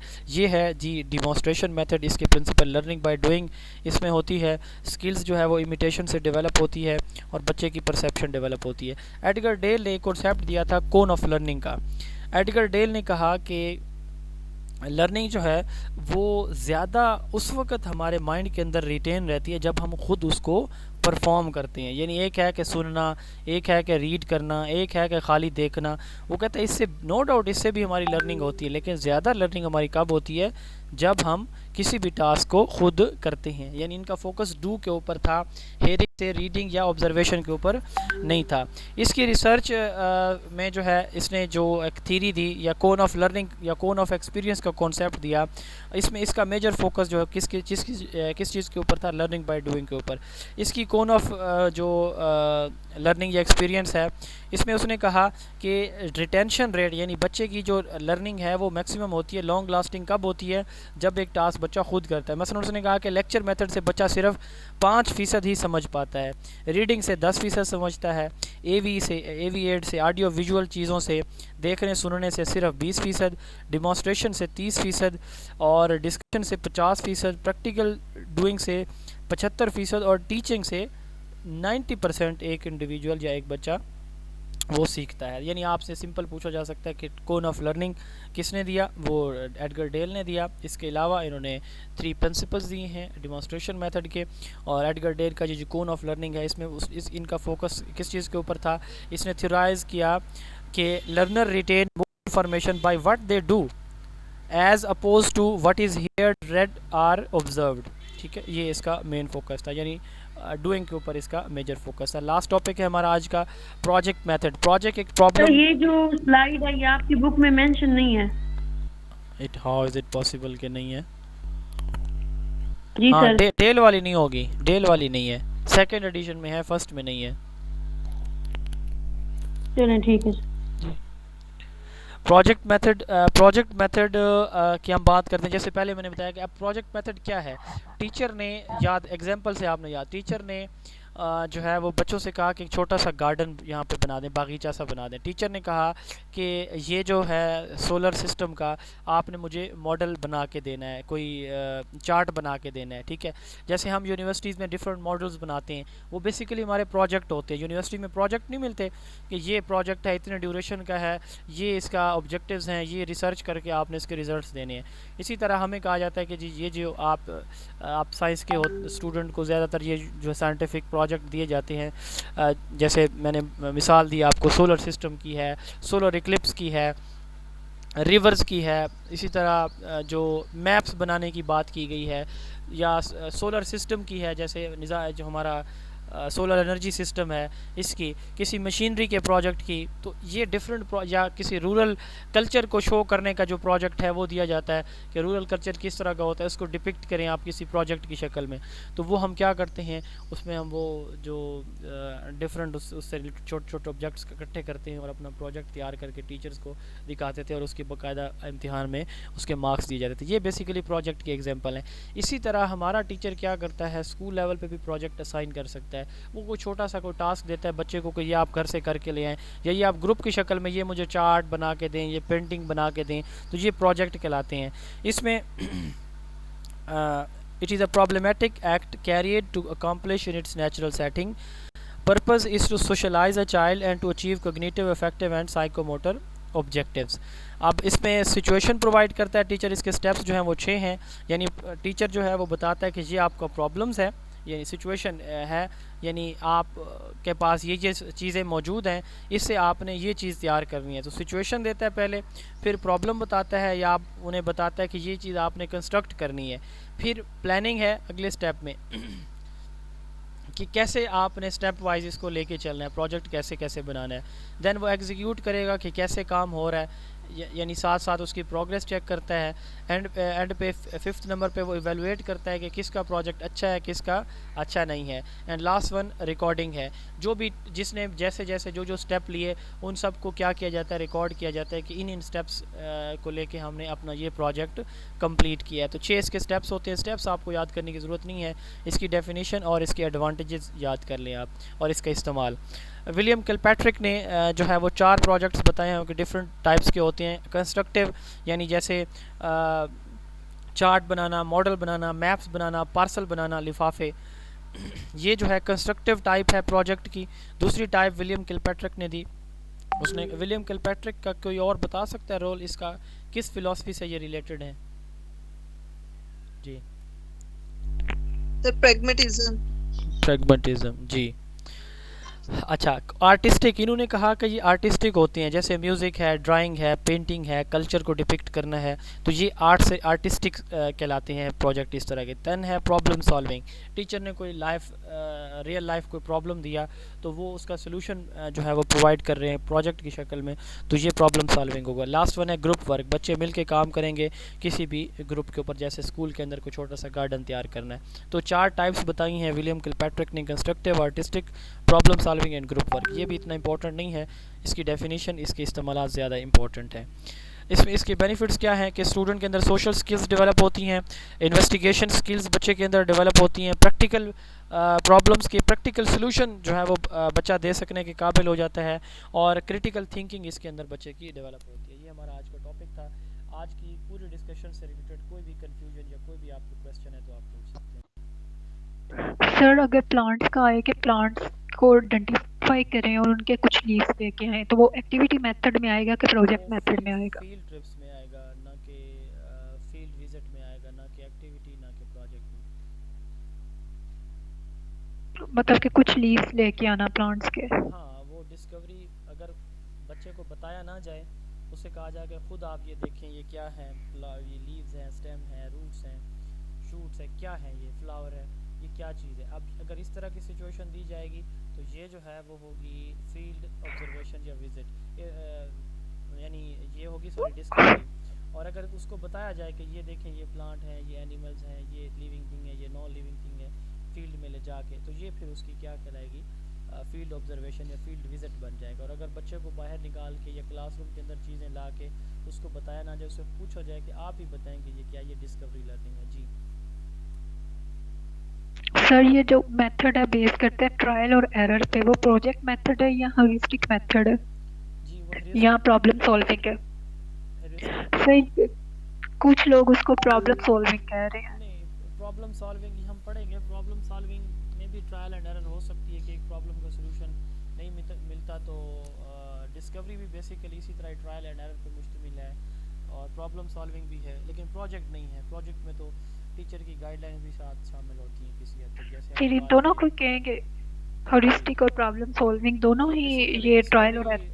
डिस्कवरी लर्निंग जो है ना उसकी फर्दर जो है उसके आप कह लें कि सब टाइप्स हैं या सब कैटेगरीज हैं। प्रॉब्लम सॉल्विंग और ह्यूरिस्टिक मेथड ये डिस्कवरी लर्निंग की सब टाइप्स हैं। ये हम पढ़ेंगे कल इंशाल्लाह। जी सर अगर दोनों में से किसी एक का पूछा जाए कि दोनों में से एक कौन सा इस प्रिंसिपल पे बेस करता है ट्रायल एंड एरर, उन्हें भी पता है ना कि ये दोनों पे बेस कर रहा है, तो वो क्यों पूछेंगे आपसे ये सवाल। मैंने बताया कि दोनों एक ही चीज़ की एक ही मेथड की सब टाइप्स हैं। सर अभी आपने फ्रेम का बताया था, रिस्पांस स्टूडेंट के रिस्पांस की बेस पे टाइप्स बताई थी, फ्रेम के अंदर कौन सा मेथड आ सकता है? देखिए मेथड की यहाँ पे बात नहीं हो रही, यहाँ पे बात हो रही है टीचर और स्टूडेंट की क्लास में कंट्रोल की बात की जा रही है कि क्लास पे किसकी कितनी इन्वॉल्वमेंट है, ठीक है, कि स्टूडेंट कितना इन्वॉल्व है, टीचर कितना इन्वॉल्व है इंस्ट्रक्शन में, ठीक है। तो इंस्ट्रक्शन की यहाँ पे बात की, ये टीचर्स के स्टाइल से रिलेटेड है। अब इसमें स्टाइल से अगर हम बात करें तो स्टाइल में हमने 5 स्टाइल पढ़े हैं, तो उसमें कोलैबोरेटर स्टाइल जो है वो इसमें आ सकता है फ्रेम में। जी सर एक और सवाल मैं करना चाहूंगी कि जो फिश बॉल की आपने बताई थी कि जो इनर सर्कल वाले हैं वो डिस्कशन करेंगे और जो आउटर सर्कल वाले हैं वो सिर्फ सुनेंगे, क्या वो डिस्कशन में सवाल जवाब उनसे नहीं कर सकते, या डिस्कशन जो आउटर सर्कल वाले हैं वो उनसे अब पूछ नहीं सकते जो इनर सर्कल वाले हैं, या सिर्फ इनर सर्कल वाले आपस में एक दूसरे से डिस्कशन करते जाएंगे और बाहर वाले सिर्फ सुनते रहेंगे? जो डिस्कशन मेथड है ना फिश बॉल है, सॉरी, इसकी फर्दर 2 टाइप्स हैं, वो मैंने जानबूझ के आपको नहीं बताई, ठीक है। फिर क्योंकि चीज़ें एक्स्ट्रा होती जा रही हैं, मैं चाह रहा हूँ कि टू द पॉइंट हो डिस्कशन हमारी। फिश बॉल में जो इनर सर्कल है, हाँ इनर सर्कल जो है ना, मैं बता देता हूँ सवाल का जवाब। इनर सर्कल ही डिस्कशन करता है, आउटर सिर्फ सुनता है। हाँ अगर इनर सर्कल में कोई स्टूडेंट टीचर की विल से या अपनी मर्ज़ी से इनर सर्कल को लीव करना चाहे तो वो कर सकता है। इसकी 2 टाइप्स होती हैं, ओपन एंड क्लोज। ओपन में कोई भी बच्चा किसी भी वक्त डिस्कशन से उठ के बाहर आ सकता है, बाहर से कोई भी बच्चा इनर सर्कल में चला जाएगा, ये होती है ओपन, ठीक है, किसी को पाबंदी नहीं है। क्लोज में फ़िक्स टाइम है कि 10 मिनट भैया आपने डिस्कशन करनी है, फिर अगला ग्रुप आएगा, फिर अगला ग्रुप आएगा, तो इस तरह से होता है। जी डिस्कशन में नॉन वर्बल कैसे होती है? नॉन वर्बल से मुराद है जब हम गुफ्तगू कर रहे होते हैं तो अपनी आंखों के, अपनी गर्दन को हिला चुला रहे होते हैं, हाथों को, फेस एक्सप्रेशन हमारे चेंज हो रहे होते हैं, ये नॉन वर्बल है। जी नेक्स्ट क्वेश्चन। चलें जी, इंशाल्लाह ताला कल हमारी 4:30 मुलाकात तक के लिए फिर अल्लाह हाफिज़। दुआ में याद रखें। अल्लाह ताला आप सबको कामयाब